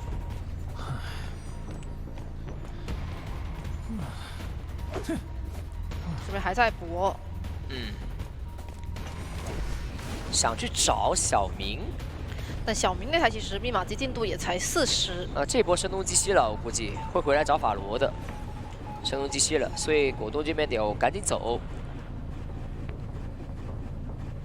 不过果冻这边隐身估计也拖了一段时间了，下波隐身马上就好，因为年景是他隐身结束了之后再走的嘛。好，隐身好了，隐身的时候是可以越过主球的，这是一个特性。不过其实对于年景来说，他闪现也要好了。没错。那再回去找，反正这2台密码机慢慢回退啊，你修不了多少秒的。我甚至打着这2台密码机我都可以归零。对。再回去逼迫一下小果冻。是。下一波小果冻可没有相信手杖了，什么道具都没有了。主球要干扰一下吗？再瞄。想了一下，算了。偷袭。没偷到，没偷到。他那台密码机因为差的太多了，对，修不开，所以感觉现在有很多时间可以去处理。想上车，哎呦，这一下。能跟上，那小明可以换个位置去补鬼版的密码机了。站台没点，那这里要打了，活不了。这个身位的话是够打这个狗长刀的。是，但是监管者再慢慢打，保证哪台密码每台密码机都能回退，再回退一次。打久了真的可以归零。对，就只要你慢慢去磨，这密码机越是越少了。这种残局抬手太擅长了，这角色机动性太强。不太可能给到求生者机会，他以为他去摸箱子去了吗？可能是，但是过来排了一下，发现没什么东西，那就回头了。对，他以为小明来摸这个箱子，但是人家确实是摸箱子了，只是摸的是另外一边的箱子，看能不能摸一根镇静剂出来。这边把帐篷的角落也排了。对，因为那个位置也有一个箱子。哎，摸到了，摸到针了。摸到针了，那还真有那么一些机会，要不先跑吧，有针先去起点站躲一下，先换个点。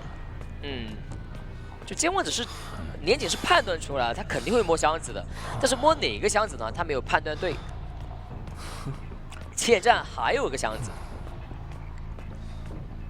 然后对于果冻来说呢，他要慢慢爬到密码机附近，只要他的那个血线到75，他就可以直接自愈了，然后祈求密码机逼监望者打他。好，这时候年景应该把手里面所有的技术点交出来，看看能不能把耳鸣给排出来。交自愈了，交自愈修密码机给压力，目的是让监望者回去找果冻，但年景这边。 要先去把小明找到才可以4抓，不然的话会给一点点机会给对面呢。对，主要这个点的话，他肯定会去先处理小明，因为已经知道你密码机退的差不多了，没错，所以你那边就只能慢慢修。水刀交闪现直接压血，还是得追他，不能去找法罗了，找法罗这把给机会的。推杆，这边年景也是思路非常的清晰。没错，另外一边法罗在偷电，在转移进度，主球能抓到。 机会点差一点点，没抓到，有点亏了。不过蓄力刀能打到，还行。同时，另外一边密码机60多了，监望者有点不敢赌，可能会选择先挂佣兵，不敢赌。那这样子，法罗躲吧。地窖点在鬼屋，有点难。难，这个点有点难，因为他没有道具。 没有飞轮，没有道具，而且知道你刚刚其实是在对面修机的嘛，在红马那台机码机修，那你地窖在这边，你只能过桥。是的，那这样的话，他只能是往鬼屋桥那边去排，就很容易排到了。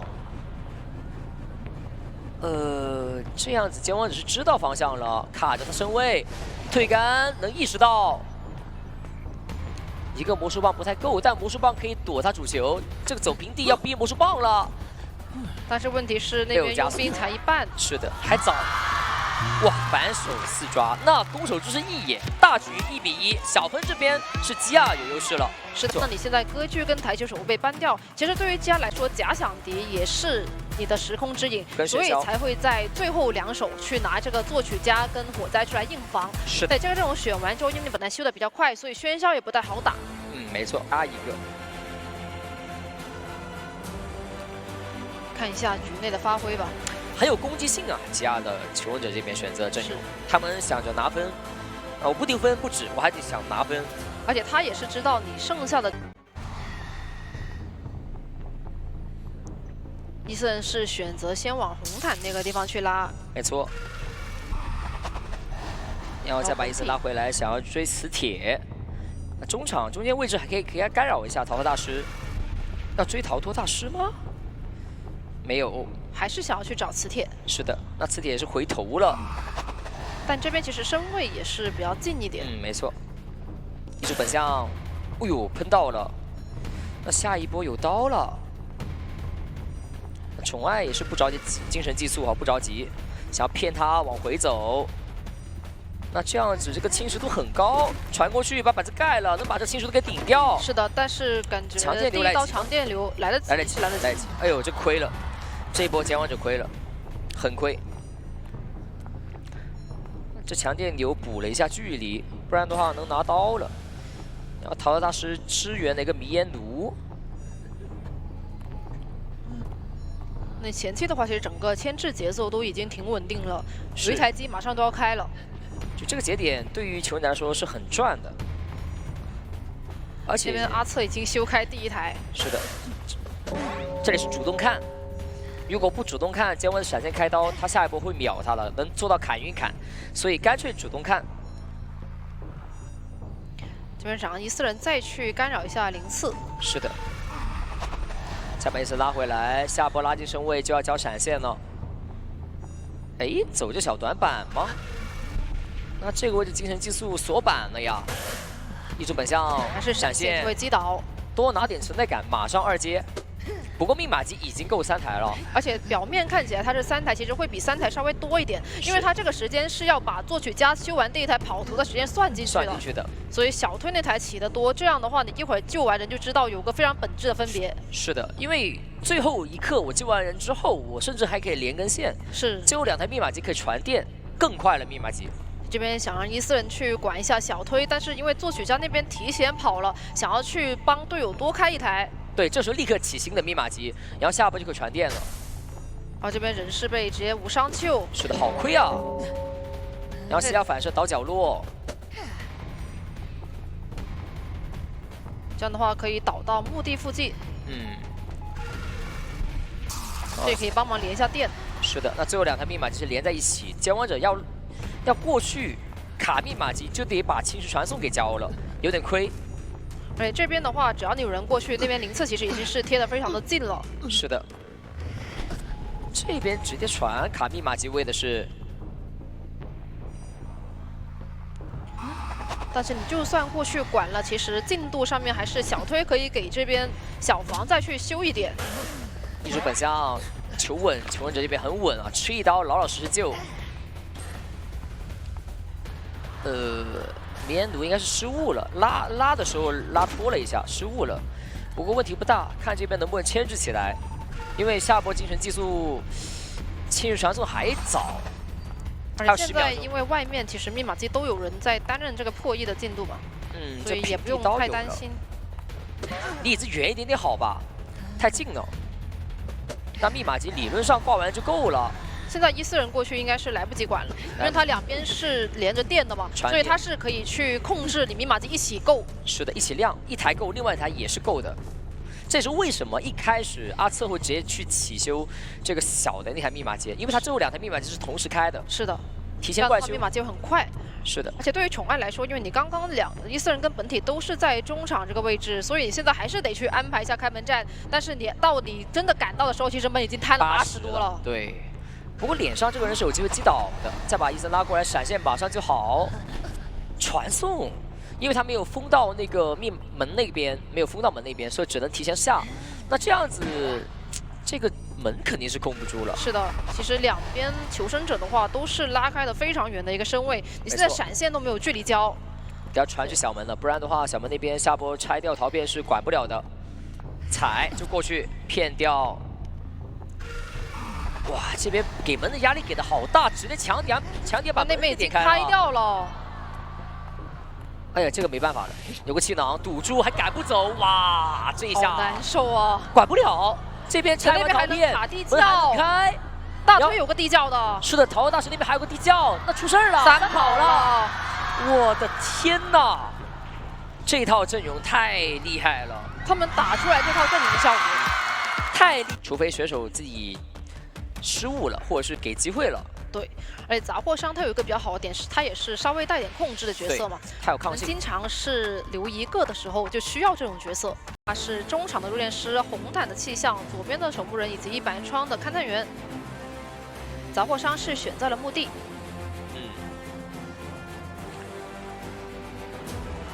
这个点的话，其实感觉都能抓呀。 年景上来的话是想找一下大柠檬的勘探员，那就是前面直姐说的嘛，先把这不稳定的一属给处理掉了，因为前期的话确实会有比较多的机会嘛，不过拐了一下想过来找小果冻，我觉得这种目标还是勘探员，因为这个不稳定的因素确实是比较大的，而且他们这把因为只选了一个 OB 位，都没有多选一个像哭泣小丑这种角色，没错，所以这个时候我觉得把勘探员尽快处理会更好。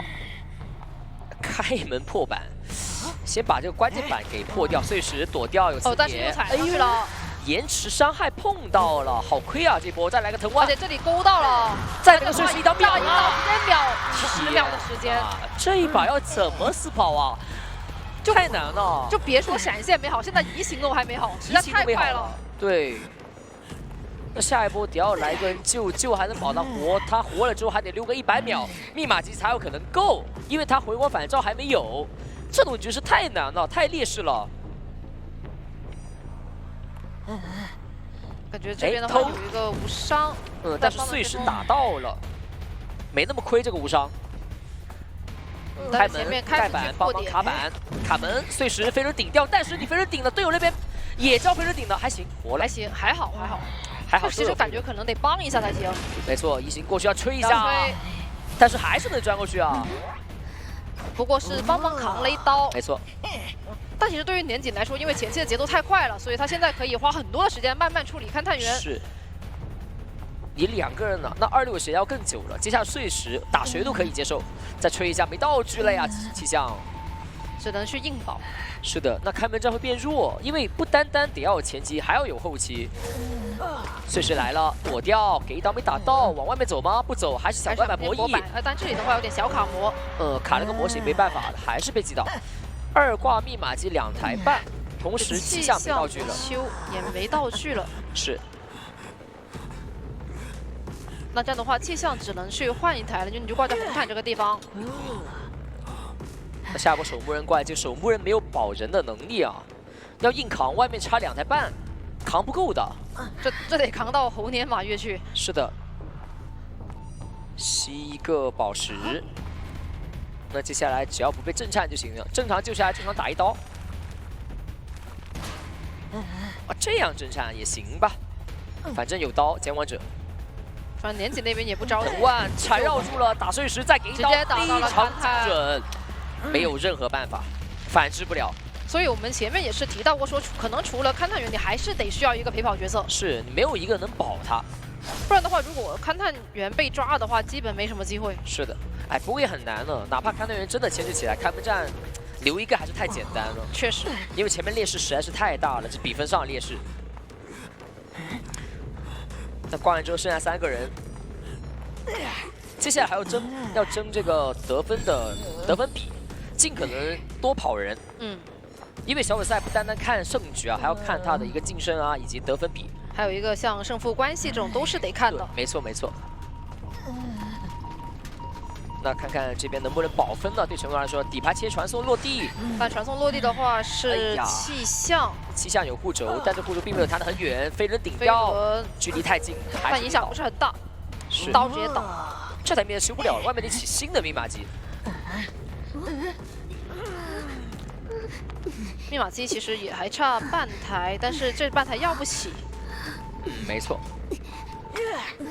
守护人这个时候要卡满血线，他还不好救，因为他是个亚健康的状态，不是满状态。那看守墓人怎么卡血线呢？外面起新机，要不就卡头救一波吧，不救2波就卡头救一波。感觉救2波已经没有什么太大必要了。对，救一波，如果队友能扛得住，还有机会跑一个，或者他能帮扛到1刀，对，也还能稍微好打一点。是的。那看看守墓人现在怎么选择了？选择肯定是卡头救了。下一波叫铲子过来救了之后了，看看能不能扛刀。藤万去找人，没找到。小明也是慢慢摸过来了，这时候密码机那边差40，理论上能亮是能亮，但是感觉亮的话得帮忙扛到1刀才行。是的，这时候还在拖时间，没办法，在骗。宝石时间过了，这边如果选择碎石打1刀，打谁呢？但是有点追不上，赶紧回头才行啊！打针对打到了，没办法。但是其实他本身没有回光返照，没用，所以感觉也很难受。只能让守护人去扛这一刀，对，只能刚刚扛到刀。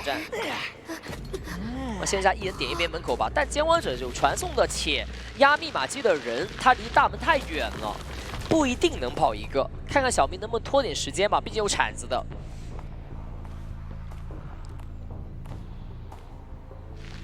藤万铲掉胶吗？知道距离，对距离把控很精准，所以省了一下。是的，碎石不会特别大。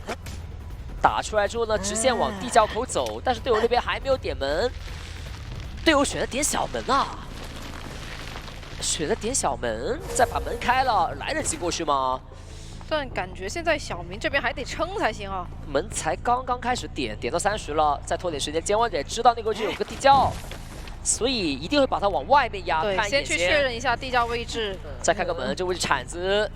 有机会吗？有藤万打出来，有个缠绕的效果，来得及走吗？来得及，能跳平局了，直接平了。保分的，保分的。但这把的话，其实我觉得也是已经处理的还算不错了。是的，是的，还是恭喜吉亚。虽然分没赚那么多，但是大局他最擅长的不就是分心追击吗？是的，我对吧？到细刀的那个。是的，是的，所以你肯定是不能去惹医生的。难道说是想，因为医生现在基本上不存在回不上的情况啊，对，他有这个就算是割据的情况下，他都能回一下，都能当心理嘛。对对对。那守墓人中场，其实守墓人有点怕丢，我感觉现在目前最害怕的就是守墓人了。我感觉守墓人要不还是去咒术师那个位置待着是吧？还能去大房什么的。不过守墓人中场是有长板。好的，进入比赛画面来看一下，第一个被追击的是不是这么多天都要经受艾维的追击16的这个守墓人啊？非常常见，哎呀，李宝已经准备好了，甚至提前下铲，但他一个战战出圈了，我感觉他自己也做好了一个准备了。对他先出圈的话，就会让这个侵蚀值保持在40多，可能上不了50这样，要不然在圈里泡久的话，会涨一个19、18、19左右啊。对，那这边也是稍微回头看了一下下。那这样的话呢 ，CD 也好了，还是想正常追击李宝，然后李宝这边的话呢。他目前的想法好像还是不太想去看阿卡的本体，然后不过这边被本体的异族本相吼到了，隐身吼好在是躲掉了。对于李宝来说，前面的话要不要等一个激素 CD 好了之后才能拿这第一刀啊？感觉，而且主要是在这个位置一直有点干扰到飞行家的一个破译啊，导致他这边那个密码其实有点慢的。这边是不是想满侵蚀度给到一刀？这个高低差还能玩一下荡绳，99。哇。99，那落地的话是必能给到一个满状态，满是的。不过这里没有必要下铲吧？感觉，不过没事儿，好像也有点，因为现在是有点高侵蚀度拿到这一刀了，直接给喷出来，这样不用交技能就倒了。这一波操作感觉还是有一些的问题在的啊。那。不过还好，前面打下的底子还 OK。对，那这里的话也是发现猫猫的一个位置了，想要去挂一下地下室。挂地下室，但是猫猫好像没打算管。想着是暂时不给他开始接吗？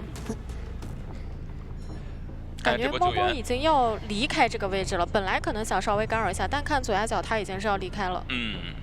猫猫想了想，算了，我还是先去修机。那救人的事儿自有飞行家。但飞行家的话，他目前还没有要往那边赶的一个意图啊。那这个半好像就卡不到了，对，也没有人想卡，人也没有道具了。对。但其实如果不救的话，对于阿卡这边也完全可以接受啊，因为他本来也是要去外面去干扰密码机的。关键是阿卡他有闪现的呀，他随便过去闪一刀，然后等 CD 不亏的呀。对，我觉得还是要往这边贴一贴。好，看到飞行家梦露来了，但是好像梦露真的不打算救了。对，他也就是往这边靠一靠，就是吓唬一下，真的不打算救了。对，那这样的话，现在节奏对于求生者来说还是挺不利的，因为手里有闪现。怎么说？梦露想往回逼过来，那还行，把阿卡给逼回来了，那还可以。把这个人救下来，还是一个无伤吗？对，但是要打他一刀。但应该也不会去追，对，也不会追。但是李宝这边的话，也被一个侵蚀度给拉满了，所以说他也没有办法再进行任何一点牵制。是的，那好在也是正常，相当于正常是一刀救了嘛。是的。地下室的话，对于求生者来说还行，可以接受。而且外围的话有医生，就是不知道医生现在有没有空去帮忙调一下状态，因为找到的话落地就是一个2阶。可能会对于飞行家来说有点危险。包括说距离上来讲，刚刚大家都太分散了，现在短时间是很难做到聚集，以及说到现在阿卡手里的闪现还是在的。对，不过猫猫爆点了，但爆点的话好像还是能找到。那这样就能找到2个人调整状态了。对，先寄宿一下医生，然后这边飞行家提前交喷了，但是寄宿的不是他。传过来，再传回去想控一下。对，想管一下咒术，直接闪开，打乱你们的一个节奏。对，不过现在飞行家还没有被寄宿，他和医生还是不可以碰面。碰面的话，又要被寄宿飞行家再传过去。那这里的话，发现了是摸多少了？是应该是摸的差一些些。对。还是在这个位置卡一下陶片，然后自己跳下去，让陶片生成了2楼。阿卡还有一个落地僵直。但是这一波好像还是得逼一下道具啊！对，现在身位已经很近了。吼一下，哎呦，道具没来得及交出来。对，因为主要是有吼到一下。对，打出了一个僵直。对，你会发现其实从守墓人挂飞以后，整体的密码机就再也没有动过，但求生者这边那个道具跟状态是一直在掉的。对，其实阿卡这波挺聪明的，他是保证想摸的2个人，同时至少有1个能给我寄速，这样的话你2个人不可能当着我脸上摸起来。对，包括说他在追击的时候也一直有不停的传咒术这边，让密码机是始终是停滞的一个状态。对，不过牵人的时候你就没法管了，所以咒术师还是被调起来状态了。哦，这边也是抓住了你这边的一个想强修机的一个点啊。那但这里可能不管医生吗？放出去他就满状态了。对，你不管医生的话，他这刀相当于白拿，纯浪费时间了。哎，医生这波还是选择用了1个药物增效剂，先回上了半格状态。不过对于单刀来说，回半格也够了。医生还是太克制了，说实话。其实回到1次的话，就可以不用再追了。对，相当于他已经摆状态。对，他可以去压这个触摸效应了。对。无论如何，反正现在这个节奏还是得拿别人去开刀啊，找医生是不现实的。看一下，找一找飞行家的位置已经确定了，在大房。对。但是飞行家手里还有一个高喷，这一次的话，看这个道具是想省到开门战，还是说现在就交了？寄速一波，直接下来。走直线，哎，有点走歪了。那这样的话应该也没有想交，没有想交，但是走歪了呀。这个板区可能会让他没有走一个直线出圈。所以说过来的话，还是直接一个满70度了。但这还是一个地下室又回来了。没有。哎，关键还有一个点，大家都没有回光返照，现在剩下的人全都没有这个大天赋。这什么意思？从哪里救援就要从哪里被救是吗？怎么说？2台密码机，其实神盾这台会多一点，但是它大家都没有回光返照，但咒术师有猴啊，可以一试。感觉这个人也要卖，算了，对，就直接算了，2边都修开。因为本来飞行家也是一个2挂。走1个，2个人开门战可走不了1个呀，关键是。对啊，因为对于艾维来讲，我完全可以2个门一起控住。对啊，2个人开门战走1个，你除非咒术师能预判闪现。但话说回来，我可以先打医生，对吧？而且对于阿卡来讲，他的闪现在开门战是完全好的一个状态。哇，这一波还是有点连锁反应了啊。那第一16的话，守门人没有扛住太多的压力；26的话呢，梦露也是2波，甚至到倒的时候还有大喷。对，没交出来。如果说最后队友没有办法救的话，我觉得还是尽量要把道具交一交。关键是你医生顶着这么多侵蚀度，你也不好开，但是倒地又开不了。这个他们俩也没什么加速。是。这个有点难受啊，目前这个局面，现在就是消耗场上的资源，板子什么的你下光了，我全清掉。对，回头我追猎就能硬追上你。你这时候你只能说想吃满侵蚀度拿这一刀，然后1刀之后再开。对，切满侵蚀度，但是阿卡打吗？阿卡再上侵蚀度再打，但是这时候的话还是得开了，你没办法。对。但是现在大门小门都有14人和本体在战。是的，包括说他对于2个人的位置也很清楚啊，本体就紧跟着医生。感觉走不了1个呀，这样打，这个人可能还是需要咒术师来去救一下吧。刚刚毕竟猴那么多，是吧？看看刚刚2挂的一个时机，咒术师那个点，就算第一时间往这边赶，他也过不来的，他也是半挂了，比较远。对，那这里想点门，我觉得也。不太现实，不太现实啊！直接挂医生。不是今天怎么所有人都在这个地下室椅子上？是呢。对，这还好椅子够多是吧？对啊，不是，这有什么好的？巴不得少一点呢。其实对于求生者来讲啊，那现在就看看猫猫能不能硬溜一个医生的座椅时间了。对，毕竟刚刚的话闪现是已经交过了。对，而且他有5层猴。99。对，99的话有点危险，说实话。满了。这时候硬吃。对。还行，足够跳过去这个荡绳。对，然后地窖的话就在这个位置。对，就看猫猫的一个个人表演了。现在身上一点侵蚀度都没有，优势在我。哇，这边落地还取消了一个僵直，阿卡。主要这个速度我觉得有点叠得太快了，你就算飞轮前面。哎呦，这一波追猎起了就直接逼2层。对。实在是走得太快了，蓄力刀蓄力没有办法了。我这个阵容被艾维斯抓了吗？我的天哪，阿卡！我觉得阿卡这一手突然选一个艾维，可能真的不太在。这个的话，拿台球手还是有一个点，就是你的手追一定不会很快。对吧？台球手的话，首先来说，你面对3个阵容、3个牵制位，你基本上是要闪现开刀的啊。如果说他们的牵制位没有做到一个闪现开刀，其实我们最近开台球手的一个发挥，会发现他平地拿刀的概率还蛮大的呢。因为有一些高熟练度的台球手利用自己的一个击球点进行一个封路，以及说自己下来的一个惯性啊，还是会限制到很多球上的一个转点的。对，就是我们看很多高端的台球手，他的。好的，进入比赛画面，那看看上来追击的对象是谁啊？因为主要选4个角的一个非常极端的选择。对，对于佩佩来说也没有前期可以逼的人。对，加上大房还是个弓箭手啊。啊，这里想要去找一下人，但这个排点太难受了。庸皮的话，因为毕竟这个建筑的一个视野遮挡还是太多了。不是，它主要是第一就是封不到机子，第二我溜达的时候吧，我找不到人，对吧？当我找到人，发现是谁，大副。对，因为佩佩的话，他如果说硬找弓箭手也行，但是你前期的控场就没法控了，你就相当于是让对面一直在爽修的感觉啊。对，所以这个选点真的是可能有研究过，值得学习的吧？这张地图。那你看这样会让台球手整体的一个开局非常难受，而且外面的密码机也没有几台说被干扰的很厉害。对，就是他很难像其他那种选中场点的时候，我封锁一台密码机什么的。对。不过前期的话可以拖到闪现好，准备闪开。其实闪开的话呢 ，RC 是能接受的，因为前期你干扰的密码机非常有限。看一下 Soba 这边前面要交魔术棒吗？哇，也很稳啊，好稳啊！对，交了。闪现没有打到，还好这个魔术棒没有打到。没有飞轮，是一个弹射。是的，就如果说那个魔术棒还卡住位置的话，那这刀真就拿不到了。是的。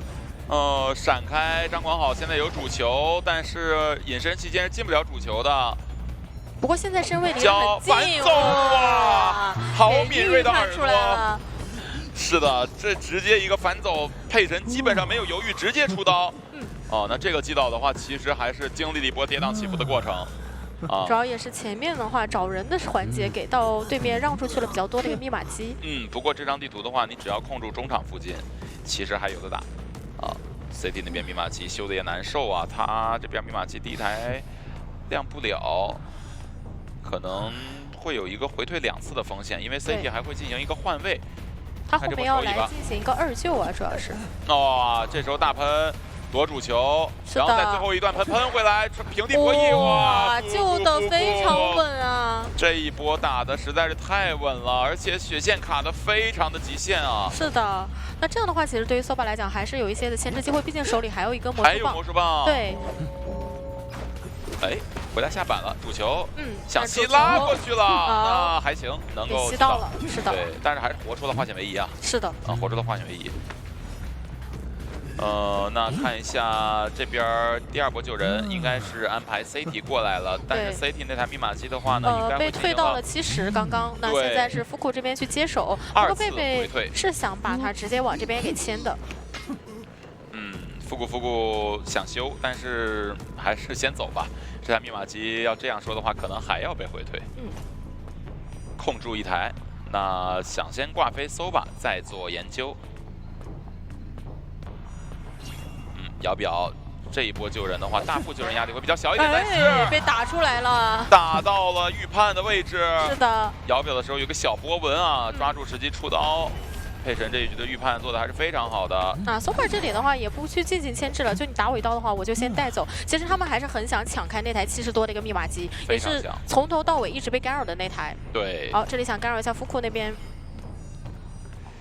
富库那一台的话，其实没关系啊，因为打台球手的话，可能有时候修7台机都是正常的事儿。那现在UMP过来了。我觉得佩佩就主球让他牵吧，就牵了让他打得了，然后打下来再打，要不然你处理他的，没有打下来，居然没有做到一箭穿，穿晚了一点点啊。不对劲。那这样的话，不过可能UMP这边他也不敢交互，因为觉得你的闪现好了。对，不敢交互，但是他在诱惑你去追他。是的。其他人是残状态，且他们要去修机。这边放一个击球点，一会儿的话可以放主球在这边干扰。但你既然发现你不想追的话，那 UMP 这边也是马上兴起一台密码机了，因为看起来他们留这个机子位置还不是特别近。是的，确实不是特别近啊。富库这边要小心闪现，被预判了。哇，富库在消除自己的道具。这一波还逼一个主球出来，这应该没招了吧？是的，但是我们会发现那边 CT 是摸到一根针的，那后面他将是一个满状态。CT 也有自己的事情要忙啊。对。CT 的话摸完针之后，应该还有一块表还得捡起来啊。是的，他应该是已经压好针了。压好针了。对，让你不知道我这边状态回满，回满状态。想过来排一下 CT 的位置，但是大副你很难拦截到。很难拦到。先用主球控一下密码机，然后找大副。大副这边只能提前摇表，但是佩神这边一个蓄力刀，判断错了位置。对，因为密码机没压好的情况下 ，CT 也是这种迂回的状态，往这边去拖一下。主球加回退，就是要让你在救人之前修不开这个密码机。现在已经回去修了。然后呢，CD 这边还想再卡满一点，已经摇出了第3段表，这段表的话没有摇到。对。 因为他现在半已经卡不到了，只能等一马机压好压满救。因为救下来的话，夫库这边首先他没有红光反照，但他又手里又有一个道具，他可以瞬间就是不是起飞，瞬间飞走啊。对，那现在密码机是压好的，而且淘汰进度是有点极限了。主球交了，关键是，但是他震慑救也行啊，直接奔走，哎呀，但是又撞到墙上了。夫库这一块确实不是很好喷、啊。不是，主要是这有个窗户，如果没这个窗户的话，它真就是喷出去了。绝地呀、这是左边有窗，前面有板，右边有障碍物。是的。然后后面是椅子。但这把的话，对于 RC 来讲，他们只要走一个就可以啊。所以说这边 CT 我也不走了，我就在你脸上拖着，反正这还有个地窖。有地窖，来不及，来不及啊！如果这个时候管用 P 的话，来不及 ，CT 是要走地窖的。来不及呀！对呀，他压的密码机离得很近啊，那这样直接完成一个平局。7比2，哇，这一局的话其实是有可能是一个3的，不知道 RC 这边有没有想到？对，起码的话呢，可能要把好6的位置至少留给咒术师和木偶师其中之一，大概率留给木偶，因为他有化险为夷。是的。对，就是医院。对吧？然后火灾的话，我觉得可以放在外面溜嘛，毕竟你一个拉点角色也不是想去救援的话，其实压力就也没有那么大了。还是选择在大门就想了想，你们大概会把木偶师给放中间吧？我左想右想，我想赢的话，我还是得吞搏命，对吧？好的，进入比赛画面，直接往医院里边走。但是的话呢，索宝也是赶紧从医院里出去了，对，赶紧从医院里往外出。哎，两个人有点擦肩错过。但是错过我也得逮你啊！没看见。那找幽神，那不是双弹飞轮就直接开6了吗？第一个分身躲了，第2个分身好在上到了一个白球，但是也只有一个白球，只有一个白球吗？是的，只有一个白球。只有一颗白球啊，没有什么太多的机会了。那18秒之后再见。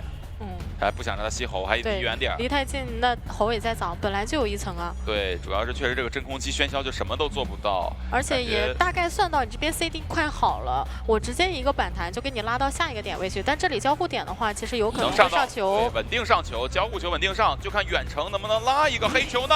哎呦，没有拉到，歪的有点歪呀，这个球。是的，变成了一个红球的一个范围。那这边插眼架一下，就差黑球。但现在不怕呀，对吧？知道你刚刚2段双重惊喜交过了，我这边大胆的进行一个交互，你本体的一个位置离我还是比较远的。他好像可能会先捏着飞轮。这个也居然腋下躲刀了吗？哇！飞轮，但是没消掉球。但没关系，你第3波双重惊喜又没了。我在想他刚才有没有上到球啊？这个球不会，如果说没有上到重复颜色的球，不会要消了吧？消了呀！太久了。我的天！我的天哪！完了呀！这直接给6穿了。对呀，你插眼也暴露了，反正你也不是兴奋，对吧？我大胆的这样去进行砸头眩晕。只是这里稍微干扰了 CT， 但我觉得 CT 现在想的肯定没事儿，你大胆溜，对吧？我大不了再换一台。不是佩佩他的战术不应该是找化险为夷吗？找木偶师会好一点吗？这稍微努力找一下呢？为什么一定要？因为本身你带插眼了。对呀，你稍微努力找一下，万一找到了呢？过来就说1刀都没有拿到啊！1刀有吗？没有，打到了，终于2分钟了已经。5个双重惊喜。是的。第1刀。你还在算？没有，我也是懵的，其实。从第3个以后我就已经没算了。OK。哇，这边又砸一个头，每一次博弈都很难占到便宜。而且身上现在其实还差2个标记，直接把火球还没有上到。幽神还在秀。我的天哪，这边又是一个反弹加速，还是土球双重惊喜，怎么还差一个白球转过来，击倒了2分43秒，喧嚣击倒人，这是什么节奏？这密码机都已经差不多了，往夫库这边挂一下，但是我还好这个板没有还好没卡住，太吓人了吧，这也太吓人了。是的，不得不说佩神这个自动寻路这一块还是可以的。是的，对但规划最优路线。对，这一波确实也拖了喧嚣很长时间，本来他直线就挂过来了，对不对？对。那这样的话，其实一个化险为夷带走就可以解放。哇，接了一手。不是什么好事。我觉得失常的话，你后面容易多人多跑，就是他没有什么终结能力，而且他没有。哎呦，这个护腕过来，直接无伤，只打到了一个球吗 ？CT 能5球，哎呦，这个还好是没弹出去。对于佩神来讲，这要是弹出去了，这一局就是劣中劣中劣。对，那现在的话也确实，你刚刚又把双重惊喜都交在了佣兵身上啊，没错，佣兵这边跑出了很远的一个位置。现在就是说咒术师可能会开门战之前被淘汰，但是开门战以后再淘汰一个可能也不是很好淘汰。首先你没有挽留，其次你是失常。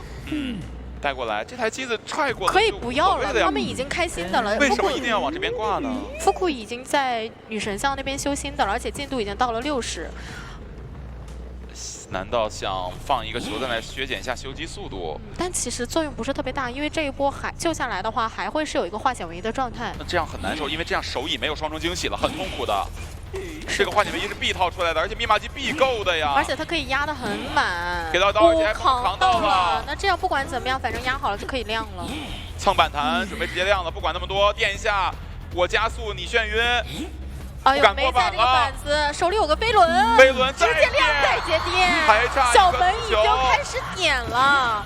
哇，我的天！早远一点，但是失常赶不过去，这个小门这一局要被3跑了。等一下，只看到了2个人。第3个人在哪里啊？应该离门也挺近哦。3个人看到了，对他马上赶过去了。夫库那边手里刚刚交了一个技能，没办法，来不及了，来不及了。是的。那这样的话，完成一个3跑，比分的劣势在继续被拉大。T， 我的天，他不仅是这局难打，就假如说还有下一局的话，也很难打，对吧？这一局难打只体现在台球手想保一个平，控3连击什么的都还算比较容易。但是下一局，如果说这局没有说是4跑追，可能还是得在医院里待着，就是可能我摸不到箱子，但是我如果不被追了，我总有机会摸，对吧？但你让祭司在外面的话，他整体选这个角色的收益就太低了。好的，进入比赛画面啊，那幸运儿也是一点箱子都摸不着啊。对，直接找到梦露啊，直接开就完事儿，哇，空地，但没事，前面有双弹。对对对。有双弹。弹一下，然后正常下板破板，然后再废墟起6。不过好在是许愿成功了，获得了一个球。这个非完全体的前锋再蹭一个板弹，可以啊，没毛病。这个踩板的速度也比较快。是的，过来翻过去，但这次没板弹了，踩板很快，但是前面那块板被清掉了，所以说现在要拉球回到这个窗区。没事，幸运儿有自研弹射啊，有这个球，可以当一次弹射来用。好，这是3次弹射都用完了。前边的节奏其实还是可以的，前面追击节奏梦露没有给什么太大的机会，而且大家修的一个密码机离这儿非常远。过来，这波赌对了，提前翻了，可以。前面的牵制还是没有给什么太大的机会的，然后前面这个球要稍微拉一下，拉球进到下一个点位。顺便封一下密码机，拉球走了，但是好像能还是有点在平地。飞轮吗？不飞，飞轮的话也要对，也要吃到。他要现在也没有找到祭司的一个洞。直接上2楼了，不过闪现快好了，闪现已经好了很久了，对，是的，快能用了。这个身位正常追一下，然后再借一个窗弹出去，他的窗板弹衔接的还是非常的好的。是的，梦露再借一个，但是你看这边台球者在抄近路，过来钻这个洞，要钻回去吗？不回，但是这次没有窗弹了。其实可以过来以后再跟这个闪现了。幸运儿这一局溜得很好啊，讲道理。溜得很好，前面的话只要吃一个闪，飞轮预判，天哪，梦露站起来了，要当英雄。前面的话有人来帮忙了，这里主要是有一个主球吗？吃个主球，但是哎呀，吃主球之后自己要下个板呀。那这样的话，机子还是不够啊，甚至因为有一个密码机被回退，鸟笼那台密码机是被回退过的，不然的话其实3整台了。对，这就是台球手啊，他追的时候也不耽误他干别的呀。对吧？这样的监管最强了。你到医院去找人帮忙的话，那对于阿卡来讲能接受，我正好封一下机子。是的。脸上这台是59，现在已经被退到44了。现在确实是比较难打啊。而且不太好去再进行牵制，而别的人的话不太好把这个人给保活。现在面临的问题其实还挺多的。第一是密码机不够，第二就算密码机够了，大家回光返照又少，而且幸运儿这一波就看弓箭手能不能保住了。对，如果弓箭手保得好一点，把密码机再拖亮一些，最后打一个伪4人开门战，可能还有点机会。回去牵猫猫回来吗？我感觉这个能跟上吗？有一点点满力，有一点点跟不上啊，这个角度比较差。哇，走得好快。对，而且这边遮挡太多了一点。是的，再扔一颗主球去控一下密码机，大门单强密码机还要修不了。对。猫猫这一波救下来之后，感觉就是好像也活不了啊。有什么办法能保活幸运儿呢？他把幸运儿给换下来。针对刀，主球先收一个，收进去了。没办法，因为他本来又要贴得很近去扛刀。对。但是在减血妖状态下，他是不计算这个撕裂值的。有一个大洞吗？大洞吗？哎呀，这真是还是得上车快啊！这腿着走就是慢。他这里拿一个主球封住猫猫那边，他没有收到了，没办法 OB 啊，他又不能离得特别远。哇，猫猫就是一整个有劲儿使不出来，难受的很呐。那我离得远我射不下来，我离得近了，你这个主球又封住我了。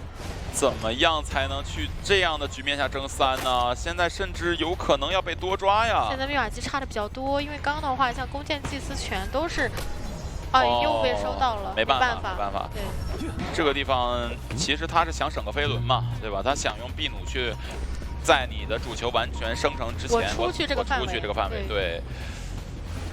再过来这一个箭能不能扛住压力也可以啊，一箭穿心。但是有闪现，你看他的视角已经瞄准了。这个地方好像不用闪现了，直接跟就跟上了。那这样的话，其实还是能干扰到李宝那边的一个密码机。可以就直接原地挂，然后就管李宝就好了。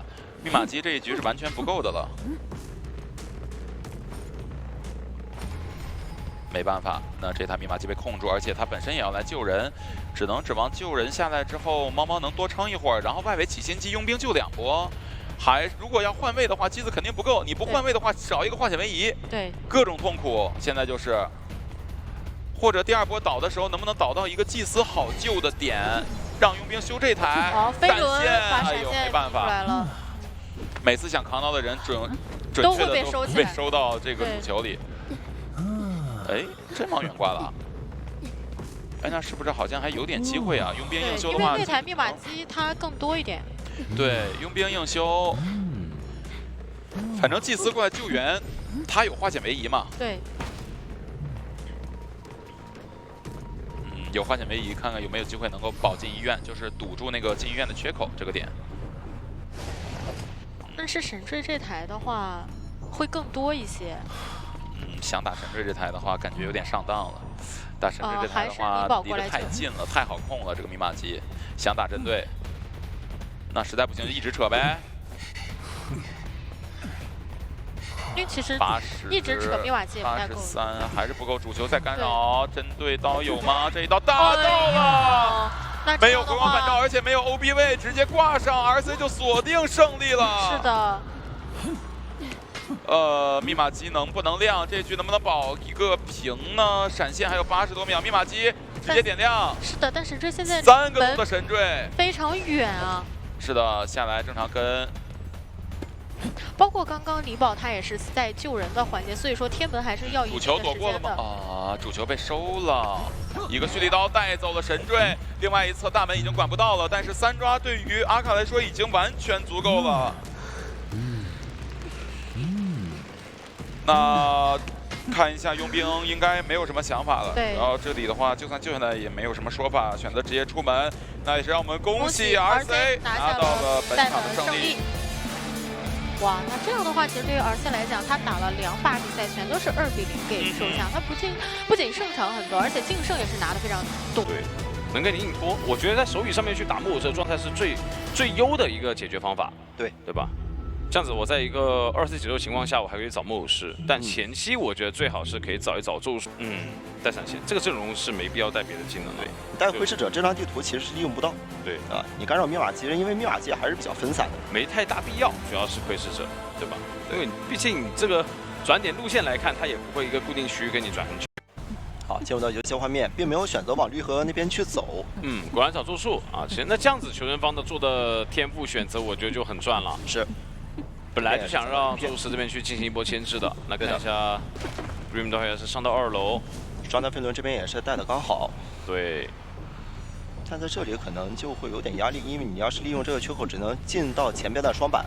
对的，那还行，这个双板我觉得算是这个地图比较好博弈的了。这边没有逼到回速，工地逼了一个电。是的，零电，刀还是出的急了一些，而且慢翻没有给到刀，太惊险了。是的，博弈有点冒险呀。要翻得慢一点的话，可能这一波还是在这个震慑呀。是的，啊，这边也是怕你反绕，等你来了再下板。 在一个电砸，刚好卡住了一个走的位置。其实第一时间是可以移动的，但是刚好人是卡住了。飞轮在预判出刀，那前面第一刀的时间其实是比较久了，已经1分钟的一个时间了。现在虽然闪现好了，但是你跟不上，他可以利用这个边荡秋千给你拉远距离，就有荡神可以延缓你这个交闪的时机，对吧？甚至说我到了下面之后还有个双板，还有一层侯的一个机会点。看一下这边要不要选交闪？哎，有个爬板了。 交闪出闪现，对的，因为隐约断了，这个闪现省不了了。也没什么办法。如果说是刚刚能直接进了板的话，还会让监护者犹豫一下，对吧？因为你这个位置他不太好判断出来。但我觉得这波比闪其实就完全符合求生的一个心理预期了，还不错。现在就看这个化险为夷让谁来。看一下大副已经压到绿河底下。是的，先交出怀表。但这个位置的拦截是有点远的，看一下这边。 Lowland 能不能绕过去呢？再骗走位，两边都在骗。Peter 也是给你摇，没关系，摸不到了，打出来了。那这个距离还是能救，有机会可以摊一下啊。但应该咒术会往两侧走，不给你摊双倒。是的，就故意去把你的这个隐月给电掉。再打个针对，这点位肯定是牵制不了了。对。 假如这一波不给双倒的话，其实对于求生方来说就能接受，对吧？就我这边就直接往脸上走嘛，保一下大副的一个状态。往篝火堆这位置一倒，现在就等这边蓝鹰过来去救援，然后看能不能再给下一波的化险为夷啊，波波时间，让外边这个大副啊，或者说是木偶师把这个时间再破译出来一些密码机。是的，能看到唐嫣这边已经很神秘啊，已经躲在后面了，但 Peter 嗅觉非常灵敏，这边能找到吗？好像是没能看到哦，还是看到了。对，有猜到在这附近。 求生者这边急了，他还是得拖缓一下这个救援时间的。没错，手上有鳞片，也不着急，可以博弈啊，但没有交出来，可惜。是的，他学的监护者不敢着急出这一刀。对，然后剩下的话就看 Green 的自己的一个个人操作了。你这边隐约断了，其实单板还是能去拖缓一下时间的。是的，飞轮现在还有10秒。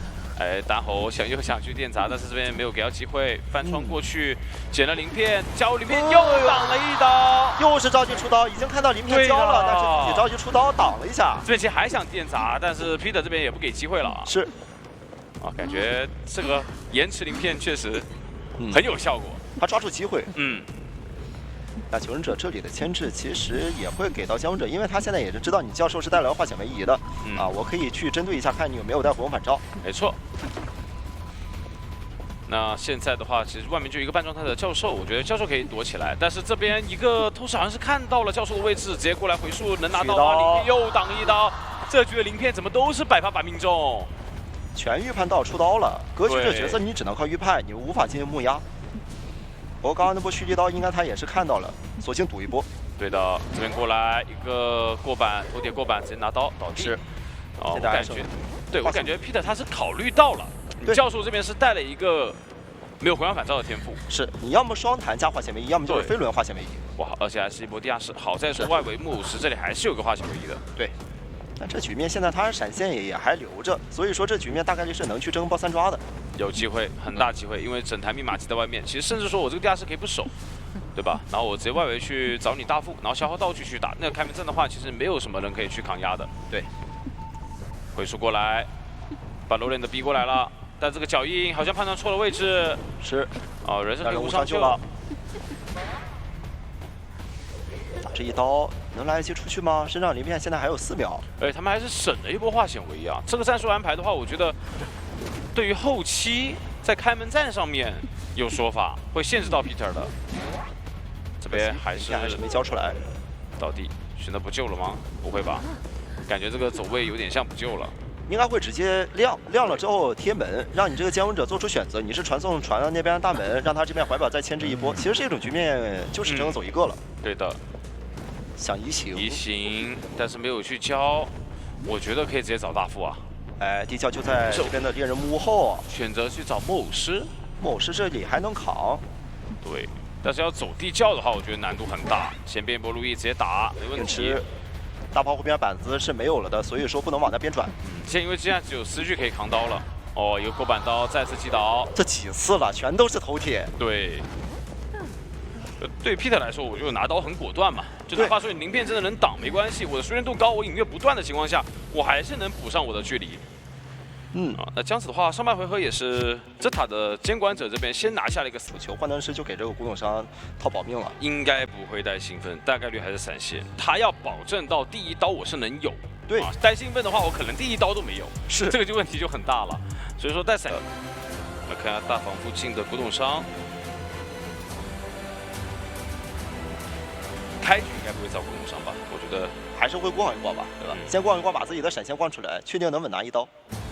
因为你上来直接开抓，那外好进入比赛画面，上来还是选择先逛一下，对，然后找一找大副，把大副的话逼走。古董商也是直接碰上密码机，知道监护者不会找他的机会了。感觉前期也是想去消耗一下大副的道具，对，但是大副这个点位拉得太远了，是啊，头也不回。那 Spring 的话也是回头过来找一下中场附近看有没有人，应该要直线去幻灯师那边了。调阳师面前就是2台，这2台实在离得太近，你控不住的。但也不太敢修，这里想开追，直接抓幻灯师。对的，但前面的话，幻灯师其实刚好带的是双弹，我觉得还是比较难追的。对，甚至说这边的一个下板还会延缓到你一个踩板速度，导致你这边的加速会结束。是的，先把密码机封住，然后选择是要去找大房这边古董商，找大房的全机关销的古董商吗？那就看一下这边的一个博弈了，而且这个反绕好像是反绕到了再进球，绕到了拉进了身距，逼到了后边的板区。对。能有闪现开刀的机会吗？哎，有回头就是一个机关销，给你机关销是。Sprinter 也是在骗啊，他贴墙是想去骗一下的，但是并没有骗到啊。但这距离也是只能闪现开刀了。对的，但同样也是怕这边的一个飞轮嘛。哎，哇，两边的博弈，哇，两边就都这么，一定要把这飞轮给骗出来才愿意交闪吗？是的，古董商这边也不愿意去交个点4，保证自己一个安全的距离。但其实这样子的一个节奏，反而是给卡兹尼口拖出了很多时间。是。对吧？因为它相当于也是省了个机关销嘛。就你越晚交闪，我越赚啊！这边你交主球的话，我还有机关销，再给一棍，点4，再给2棍、3棍，3连棍，再拖10几秒，保证外面马机可以有充足的一个量。没错，这也是抱着自己的手臂在旁边罚站了。对的。然后卡兹尼口这边的话还有一个飞轮，所以说空地上面的话有个躲主球的说法。是的，主球打出来，主球能躲吗？看牵引的线怎么给的。这边飞轮在手上，飞轮躲一刀，机关销 CD 能好吗？好不了，直接被吸住了。还是来得及出这一刀的。对，基本上是没办法去规避了，轰不了。换上这个椅子旁边，其实就干扰到这个大副的密码机。没错。啊，并且挂过来的话，这边因为刚才是连过线的，所以说还是会回退一定的进度啊。对。这波化险没一给上，必须要倒走，不能让古董商去起这台密码机。对，因为你现在要是再给个主球，这密码机你这一辈子都起不了了。没错，在外围的密码机能看得出来，其实不少。对，已经有3台多的一个进度了。对于 Spring 来说，这局的节奏并不算好。来看一下能不能救得完美一点？给一刀，向无伤救，一直在骗。哎，状态调是有点极限的，主球打出来。哦呦，抓住这个机会救下来了。对的。那还是一样，直接倒走。其实这个道具没必要交，机关销的机会不选择交了，因为他也是在化险为夷阶段嘛，你现在交也是亏的。对的，对的。现在大副的任务就是把这台密码机给亮掉。对。到角落，等着主球，主球偷袭一波，看能不能吸到这边大副，没吸到。这种应该不能给这种失误。是。所以把人挂上，然后看一下外围，这里还要分派一个人过来。这位置是稍微远的，但还好能赶上。2个化险为夷嘛，这边调阳师带了一个，大副带了一个。对。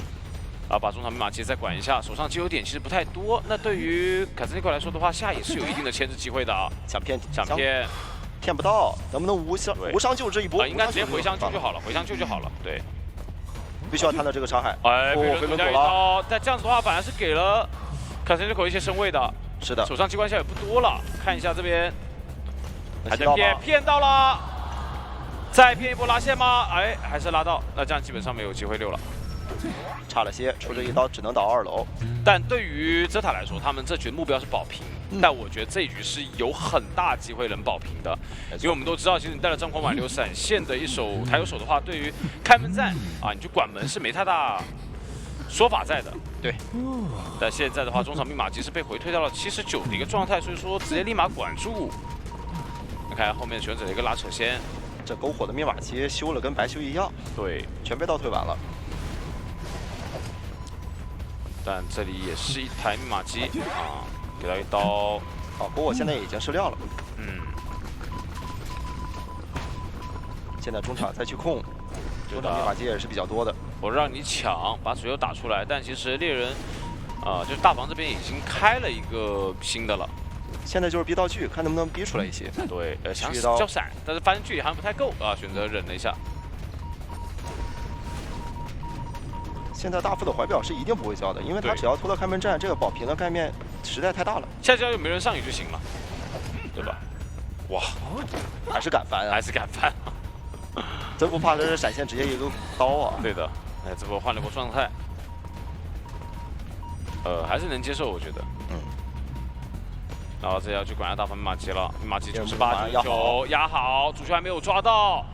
通电两边门都有人点，完全不给你控场机会啊！这一局其实对于泽塔来说，我觉得他们的密码机安排的非常好。他这击球点也不够。对，如果说是你击球点够，还能去一边门我放个击球点，然后在外边去控。但你现在击球点不够，只能去留下一个啊。是的，这边换的也稳定能拖你时间。另外一边门已经点到了80多的状态，闪现带走交闪。但另外一边的话，哈密鼠也是跟西达米这边会头了。是的，感觉是拦不住了。没办法，张狂的这个抬有手的话，其实在开门战的时候就很乏力，他只能在你们开门战之前尽可能打出优势才行。没错，然后后边打的也非常聪明了嘛，你很难追。化险为夷应该还是2个，飞行家跟佣兵，然后弓箭手这边带的可能是双弹飞轮。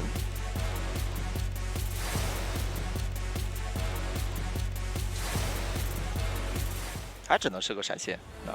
那女儿没选择脸上。他好像会硬着头皮直接去抓这边的弓箭手。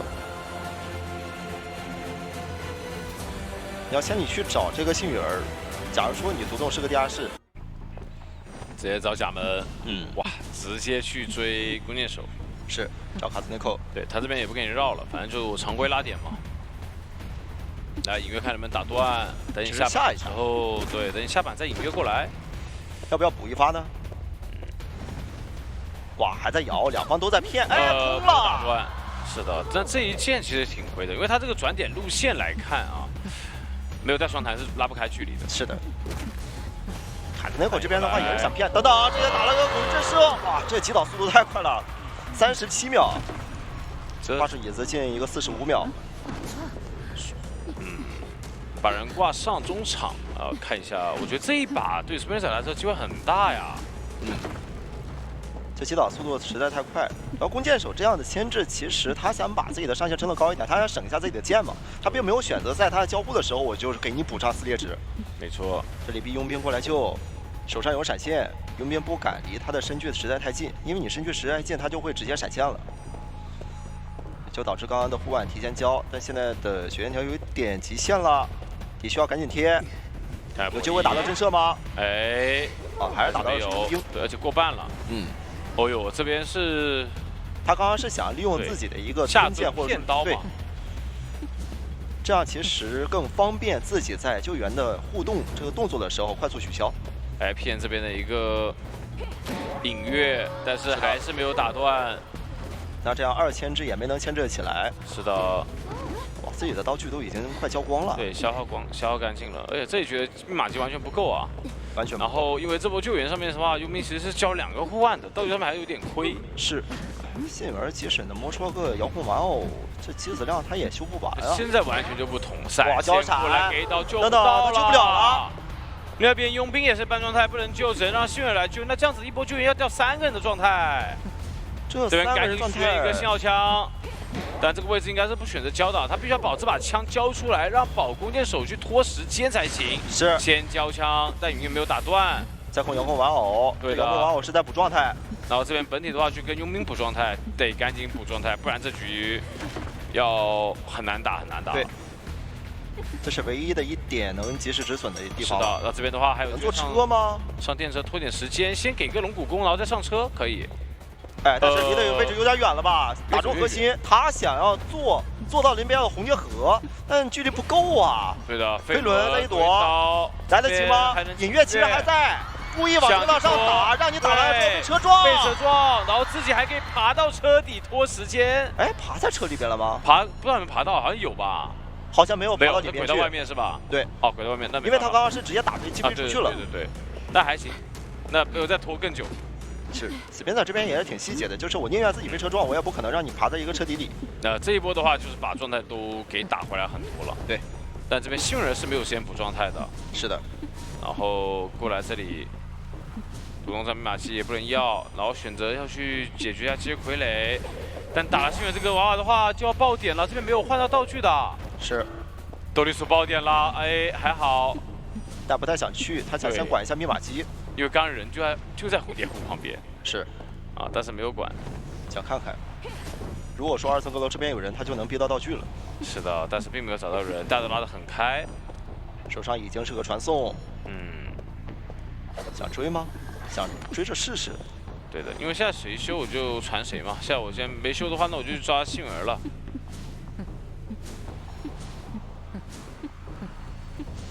这点还是能击倒的，对的，没有带飞轮，到板去。得先挂，挂完之后再看自己的传送。是的。哦，这里有个地下室。哇，这个地下室在密码机亮之前，然后传送过去吗？比较难受了，应该是不太能够。看一下98、99，哦，来得及，刚好开，那就还好。飞轮躲一刀，再交背包补足距离，再博弈一下，还在搏，但是给抽到了，没错。那这个传送肯定是要传的，因为他就是要抓这个时机，对，直接抓飞行家了，回速过来应该翻不回去，悬停这么一波喷，来不及，对的。他想通过这个悬停把这监控者挤走，然后自己再翻板回去。是的，不太给到机会，这时佣兵还没能救得下来。没错，把人挂过去，就还要救吗？要不我觉得要别救了，我也是觉得别救了。这局想着跑一个会更好。果然不救了，果然不救了。对，这局不是真平的局了。但是位置这个踪迹，我怎么感觉监管者能看到呢？哦，还是没看到，回溯，担心你救人。中场这个地窖。Smitter 现在如果说要为4抓，一定要快速找到这个佣兵。还要排点位。手上的话也是单护腕，满拽炭的佣兵。哎，往这边要是走脸，好像是也有机会能撞到啊。对。不过他好像是在墓地最角落。但他已经排了一圈了，基本上能锁定人在墓地了。这一波应该是往墓地去了。实在是太角落了。对的，那这个位置应该马上亮耳鸣了，耳鸣一起。但由于是在很角落的话，不容易盘到。想到吗？难道说看到了？护腕弹出来，想进板博弈，但这个位置有点进不去了。哇，这刀要是拿到的话，能拦住啊，不太好走这个地窖吧？对，机会吗？位置，但是你别说，贴传送了。对的，这里再拿一刀，真有机会走。羽先赛跑，因为毯子是美好的 CD， 来得及，能感觉是有机会的。看一下，是引诱过来，因为这刀你就算出了也没什么用，大门已经要开了。那也是成功跑出一个，不给到一手4抓。是。那还行，这样子的话，我觉得手扳换能师那大概率就不太会去选这种喧嚣的，然后还是往抬手去选，还是想结束比赛了。这个阵容打抬手，一波又一波的，那几个惯性其实你都用不上。而且会浪费了很多的一些击球点，而且就是。他们得带多画小梅啊！对。好，进入比赛画面。去的2层阁楼找的沁园儿，包我现在还没有选，还要再留吗？哦，半颗球，还可以。那很舒服了。对，这是最希望有的道具。对，非常不错了。你半颗球至少能浪费他2次惯性。对的，大概。在这边的话也是跑到角落去牵制，这个位置也不着急啊，有个单板博弈，这点位球必须要用啊。对，就尽量不给你去蹭那个板弹嘛。球直接用光了，有点多，还是太奢侈了。刚刚其实用个1/4其实就行。那前面这边的话，一个单板感觉有一个蓄力拿刀的说法，蓄力刀，哎，刚好最后一次球进板，是用的谨慎的。这样子第一刀应该还是不太好拿了。是，进到板区，先把人给架住，然后应该有闪现拿刀的情况了。是不敢翻吧？也不敢翻吧？我刚看到他骗的时候，他只是想骗对面闪现。对。9点出来，我觉得 Peter 他打的很省机油点啊，机油点运用挺好的。好，主球是躲不掉了，这边闪现到，给到一刀直接击倒，闪现还省了。对。熟练度很高，把往这边一挂，然后2台半密码机，然后前面的话应该连过1台，说2楼这边再补上一条线，但2楼的密码机也是比较少的一个进度。哎，前面红蝶湖那台是没连到吗？连到了，现在才刚扣。80哦，对，刚刚差一点就是修这样的，都已经破译到96了。对的，一刀就下。现在手上还有闪现。但是他现在好像还是要去省，毕竟你旁边板区都没有了。你如果进了板的话，还是一个主球吗？又是蓄力刀。尽可能别让他拖出化险为时间啊。主球抓一下交互，那躲不掉了。再来回，先把这个板子踩了，防止放到另外一边去。对的，给一刀。还好这板子踩了。那问马奇的话也是将近3台挂地下室，那这个地下室可能就不太能救了。因为他有手的地下室的话，他这个主球还是有说法在的。没错，有极大概率可以去争取一下双倒啊等等之类的。这人都甚至不能救了。不能救，最好是别救。挂到这里地下室，除非能误伤。但不救又问题来了。你不救的话，这个闪现谁吃呢？没人现在能吃掉这个压力。你现在这闪现过去拿一刀，接下来就是主球再干扰。但这个飞行家其实是绕过来了，但这个淘汰进入条应该是来不太及了。他一直在骗，应该是给尔明的。然后选择上2楼，知道你佣兵这边半状态，把密码机先封住，然后驱赶一下佣兵的位置，可以再去找外面的人。如果打得果敢一点的话，可以选择直接闪佣兵也行，因为密码机现在完全是不够的。可以闪，甚至做的是直接脸上闪现给一刀，2个护腕并没有办法交出。对，然后中场那台是给封住了，所以说现在等于说外面是有一台，要重新修的密码机，得是气象来啊，气象来救才行。对，2层阁楼的密码机是74那一台。对的。哎，飞行家也在跑，飞行家在往2楼去修，他不想让他控，因为他们修墓地的话会不好控，你给线的话不好给。但还会再扣一波。对，还会再扣一波。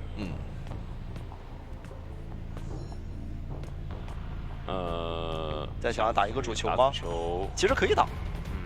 打主球让飞行家在那里再逛一会儿。卡时间，他刚刚卡了一下。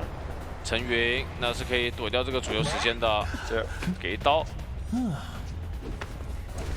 现在就不能再去找佣兵了，还想找佣兵，佣兵还有2个护腕不太好追。对，我觉得找啊。其实交互腕会更好哎。是的，就我觉得交互腕就好了，因为抬手出这个主球的时间的时候，他是有无敌的。对，你是没办法盖中他的，还要动作结束之后才能盖他。是。他想让对面踩板，然后自己再交出互换，这样你惯性其实他就能浪费的更多的时间。那你现在密码机可不够，你手上2个互换下来一定是要牵制起来的。那接风者如果说打个针对该怎么办呢？下面一台新的密码机，这边叫悬停，主球，这主球抓谁都行。他互换是拐了一个弯，往空地走了，不能倒啊！这个时候，那第2互换再交一个互换。比如说互换之后这边有惯性出来的话，有刀感觉能进得到板区吗？进不到啊！往回逼，飞家给过来了，想要扛刀，看这个速成刀能不能打成功？能不能打到呢？打到了，真对，那这样子密码机完全不够，是能挂飞。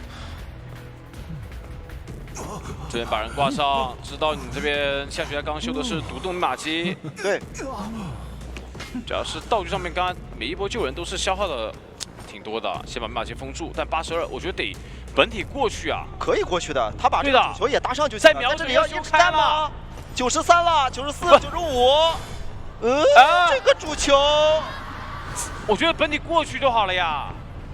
但也还好，现在有闪现，看这个闪现能不能快速击到了。没办法4了，没办法4了，他得争取这个时间。4了，还有5秒、4秒、3秒，那边的门刚贴上。哎，等等，还要回去？要回去。他是在门口刚刚放了个机油点吗？对，机油点。那他是要放这个主闪这个气象学家机油点去抓飞行家，那打了也行。但我觉得这个不够了，已经没办法了。再来机油点吗？想硬拖，想拿这个闪现快速击倒，然后再回头去把这个门口拦下。两边都知道这个套路，但也都有道具啊。一边是有喷气背包的，一边是有这边的一个强风啊。对的，那边的话，哎，这点位好像有给他点机会了。哎，这人过抢了。那也同时把对面的这个喷气背包给吓出来了。对，还在拉线，躲不掉的。拿到这一刀，啊，完成波3抓。好可惜啊！他其实过去其实就行。我觉得过去就好了呀。对呀。监控者的压力会比较大。但是对于 Peter 来说的话，其实一直以来吧，他的一个熟练手都是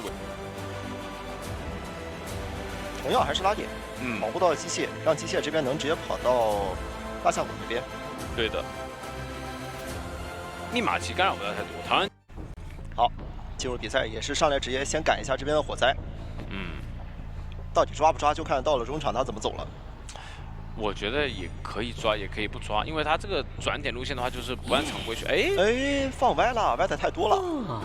哦，这里通过气囊是直接带到狮子楼，带到狮子楼这边。其实我没有仔细去看到机械狮子这边拉扯的点啊，因为你要是说往那边的门口或者说是那边角落密码机，它要在那里，这个影响会影响的很多。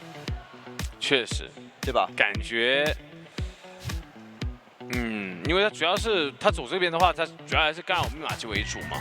如果说干扰的比较多的情况下，他就可以反手去找机械师啊之类的也行。但有问题就在于说机械师那个点位，你这么去找的话，他的接傀肯定放出来了。没错，我觉得机械师被你追也不担心。对不对？就机械师只要能把娃放出来，其实你监控者真要去追他，反而给到火灾能去破译的机会，是吧？因为他在那个脸上，你密码机至少他没被封。还是有点堵，感觉这个阵容拿喧嚣出来，就有种不安的感觉。不安就是在这个密码机它太快，是吧？你要是想要去追击，可能就得要求在一个1分钟以内，就是我们进入到一个在场，它直接开始计算了。你1分钟以内可能就要快速击到了。但你能看到刚刚已经空了一个飞盘了。是的，所以说他这个追击就要往上后边去提了。然后前期的牵制节奏上面来看的话，不太能出太大的问题。对吧？那这种时候，对于学文方来说，我首先破译的很快，然后本身又要去保平，甚至说这一局如果说干扰的不太多，并且手里上面没打出节奏的话，对 Peter 来说还有一个比较担心的风险在。就哪怕你带了封门，是吧？尽可能保平的情况下，可能也不是说特别好优势的一个选择嘛。没错，这个也是比较担心的一个点吧。但是对于 Before You 来说，我觉得喧嚣刚好是他们的假想敌之一。就已经是想好了，我知道阵容是可以去打喧嚣的，才这么选的。他现在也不好换，因为你机械师都已经选了中场，我相信他这个娃一定是已经放了。对，左转就算机械师在那点上破译抓他，肯定也只吃个亏的，只能把这个火灾抓击倒，尝试着看能不能把他挂个中场，或者说干扰他的娃附近了。只能去依靠这个点去把这个局面去打回，发挥一个平啊，或者说发挥一个3抓的可能。主要这局还会弓箭手。对。弓箭手打喧嚣也很舒服，太伤，因为你到时候你想要去牵他，只需要在那里瞄就行了。是的，弓箭手的话，我在面对这个版本的 OB 能力，我觉得他真的是踢0队的，因为为什么？他手太长了，然后你很多监管的话，你没办法去远程给到他一些威胁什么之类的，哪怕说跛脚羊也行，我也能 OB， 对吧？然后喧嚣我也能。对于咒术师或者说是前锋，那只能就是仰着头看。对啊，因为咒术师前锋他毕竟还是要近身博弈。对，他这种不同，就是我不需要跟你去近身，我需要可以保持一个安全距离。那监管你哪怕说你要去管我的情况下，你是不是你得来近我的身？是的，对吧？那我们中间的距离就是我安全的一个范围啊。对，他那个后撤其实就能保护到自己嘛。啊，你换成其他角色，你敢近身我就直接追了。没错。那我们也来看一下。这个位置，双中继主要是现在空了，只能先打对，气囊先打掉。那这样子的话，看要不要选择去换追一下？没有，在找人，但这边其实封的是2楼密码机，就说唯一个人也没有啊，只能接着继续追了。有点困难。脸上。对。哎，这波好像绕到了一点距离啊，中场的没有给他爆点，感觉。对，或者说爆的慢了。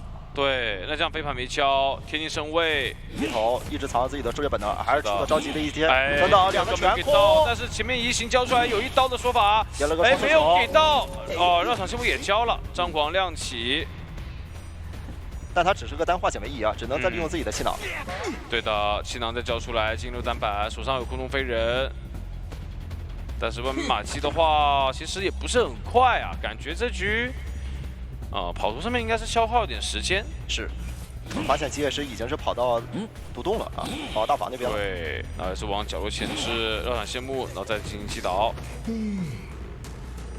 但是场上的化险为夷的话，我们能注到是守墓人带的嘛？对，这就一个化险为夷。那问题就是在于说，我救完这个人，可能喧嚣就2阶了。是。那下一个人来救的话，其实有被拦截的一个风险在。这里通缉是给到了守墓人，那守墓人现在在救人上，他要防止自己双倒。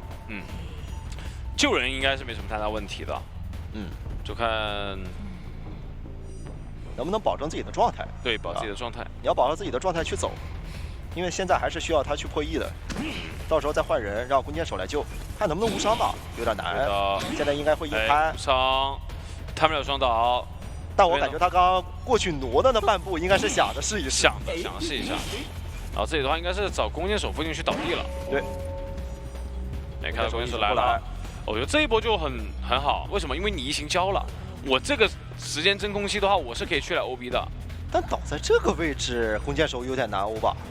只要你下板之后，我可以利用这个真空期，然后回去上了2颗球，那不敢再翻了。这边不敢翻了，这个位置得绕过来，那给到一定身位，往回走就行了。对，这是打不到的。但是也是拖到外面的一点密码机，但坏处就在于说，你这波 OB 失败的话。只能换位让结实来救，因为身上已经携带2颗球了。这里倒的位置其实能再优化一下，如果能倒在旁边那个墙壁会更好。对的，密码机进度确实是有些慢啊，感觉。你吉野石也在跑，当时也是干扰到这边的守护人，他也不敢就移形太大胆去破译。那这样子打下来的话，我觉得反而把优势给到了监管啊。是的。没有选择过来救，想补状态，但也被空了。空间，但这边的话，飞轮躲掉没给上球。撕裂值这边还马上100。对，空中飞人过来，再一个空中飞人打1刀，是非常熟练。有了2阶，后边自动上一个标记。外面2个半台的密码机，这边也知道守墓人在附近，看一下。外边还差2个半台，这边密码机好像离得很近啊，这2台多的好像都是中场附近的。哎，弓箭手现在还在破译，再去抓他。再补一个后撤路，小连招啊！再给，没能给到，给到了焰火，现在就差干冰。你说，没带回光返照，监护者应该感觉出来了吧？窗台现在也特别的明显，刚刚也用过飞轮。打震慑，想要再控这个局面，他不满足于一个3抓，他想要打一波4。对，这把还真有点机会。要看一下了，消耗一下道具，再回来。弓箭手也是往远处爬一点，是尽可能不给他挂到遗产，因为在78马机有可能成为伏笔。但好在这一把 Peter 其实是没有带这个底牌的没办法切入市场。所以他现在只能是进行一波硬控，想挂家是知道他是没有带火红返照的。这个遥控玩偶不太好拿来破。贴脸救是可以救的呀。哎，这一波不错。还好救下来，就直接救下来就好了。是。然后被密码机压好，有人贴门，别撂，就直接往角落倒。是的。撕裂值还会影响到。娃娃要不挪出来？想打就打掉了。这娃娃感觉不给打掉会更好。对，你要是拖点时间啊，至少能让监护者找一拳。对啊，拖点时间就行了。但可能刚刚没有注意他这个电量啊，有可能是快没电了，说不定。他们想保平，机械师这边去贴门，然后让守门人这边的话依靠自己的盾铲强扛这个伤害冲这个门，但很难啊。监管者知道你迷糊，我现在过来先打你机械师。有挽留的，这个门开不了，绕场谢幕，哎，绕一下击倒。门是开了，但是另外一边是也刚好起来，不好去救，所以说只能赶门了。那这样子跑一个，那能走一个，这一把走一个，我觉得就不符合预期了。那我觉得这一局应该还是密码机。蜡像师我救1次就行，我不需要救2次，因为外边密码机我一直保持破1就行。对的。还有一点是你蜡像师面对有的稳妥起见，选择左上角，让你机械师就算选择下方，你大房没有办法直接破1，你要往回走呢，可能会被小说家的这波追击直接干扰到，我直接换追。是的。好，进入比赛画面。是去往陶德大师那边的路上，会转头直接去找这边囚徒吗？有可能，陶德大师还是不太好追的。卡斯内克这边也在拉远，然后海麦斯这边也在跑。这样子反而过来看到机械傀儡了，要选择找乔家等等。卡斯内克这边连个绝处逢生都没带，就是个自愈都没有。他把这个牵制拉满了，哇，这个拉伤的非常多啊！啊，感觉第一刀要有了，对，直接100了，非常快的一刀。飞轮还有7秒。那现在这个点位的话，转进去，手上有个飞轮，有树叶。其实我觉得树叶就让他换就好了。再给到飞轮走掉，再换位，过来砸板。但是其实砸板对于 Splinter 来说不亏啊，我虽然有异形，异形的窗户搬回来没关系，把窗户先连那把，对，窗户这边要定住死了，倒了2100，对，和双刀，哇，这个击倒有机会，真有机会，甚至还干扰到了，他可以直接挂在后方的一个狂欢之翼，然后再把中场的密码机挂中场，挂中场，然后把左右2边密码机全封了。哦，左边那边是没有刷狂欢之翼的。这边斯坦米的位置看一下。这边先把娃娃定住，把娃娃收走。这边娃娃的进度，换走了。那先把密码机封住。好，挨刷的。这边呢，其实可以再干扰到这边喜达密，其实会有点难受，因为要给他化险为夷，让他去带走。我说实话，真的这塔他们的求生者这个运营太好了，就是囚徒把这边陶大师密码机先给传开，有无伤。对的，然后想扛到没扛到。这边想搏一个单板，树叶是好了，隔板抽刀抽到了，抓你想换树叶的 timing。哦，在这边再把中场密码机封住，没错，这阵容修的还是太快了。其实这局的击倒节奏是相对来说很快了，因为在天赋的博弈上面确实是博弈到了飞轮。但你封娃娃的就是那样啊，因为没什么用，他一连对密码机照样修。对的，球队在外面也没用。但是这个位置又挂过来，陶大师附近，再给他换嘛。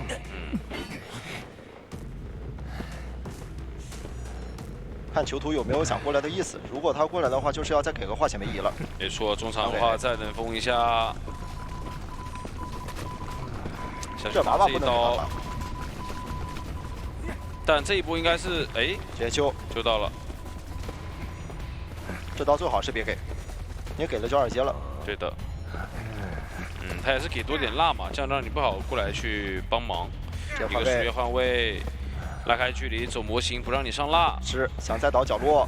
对的。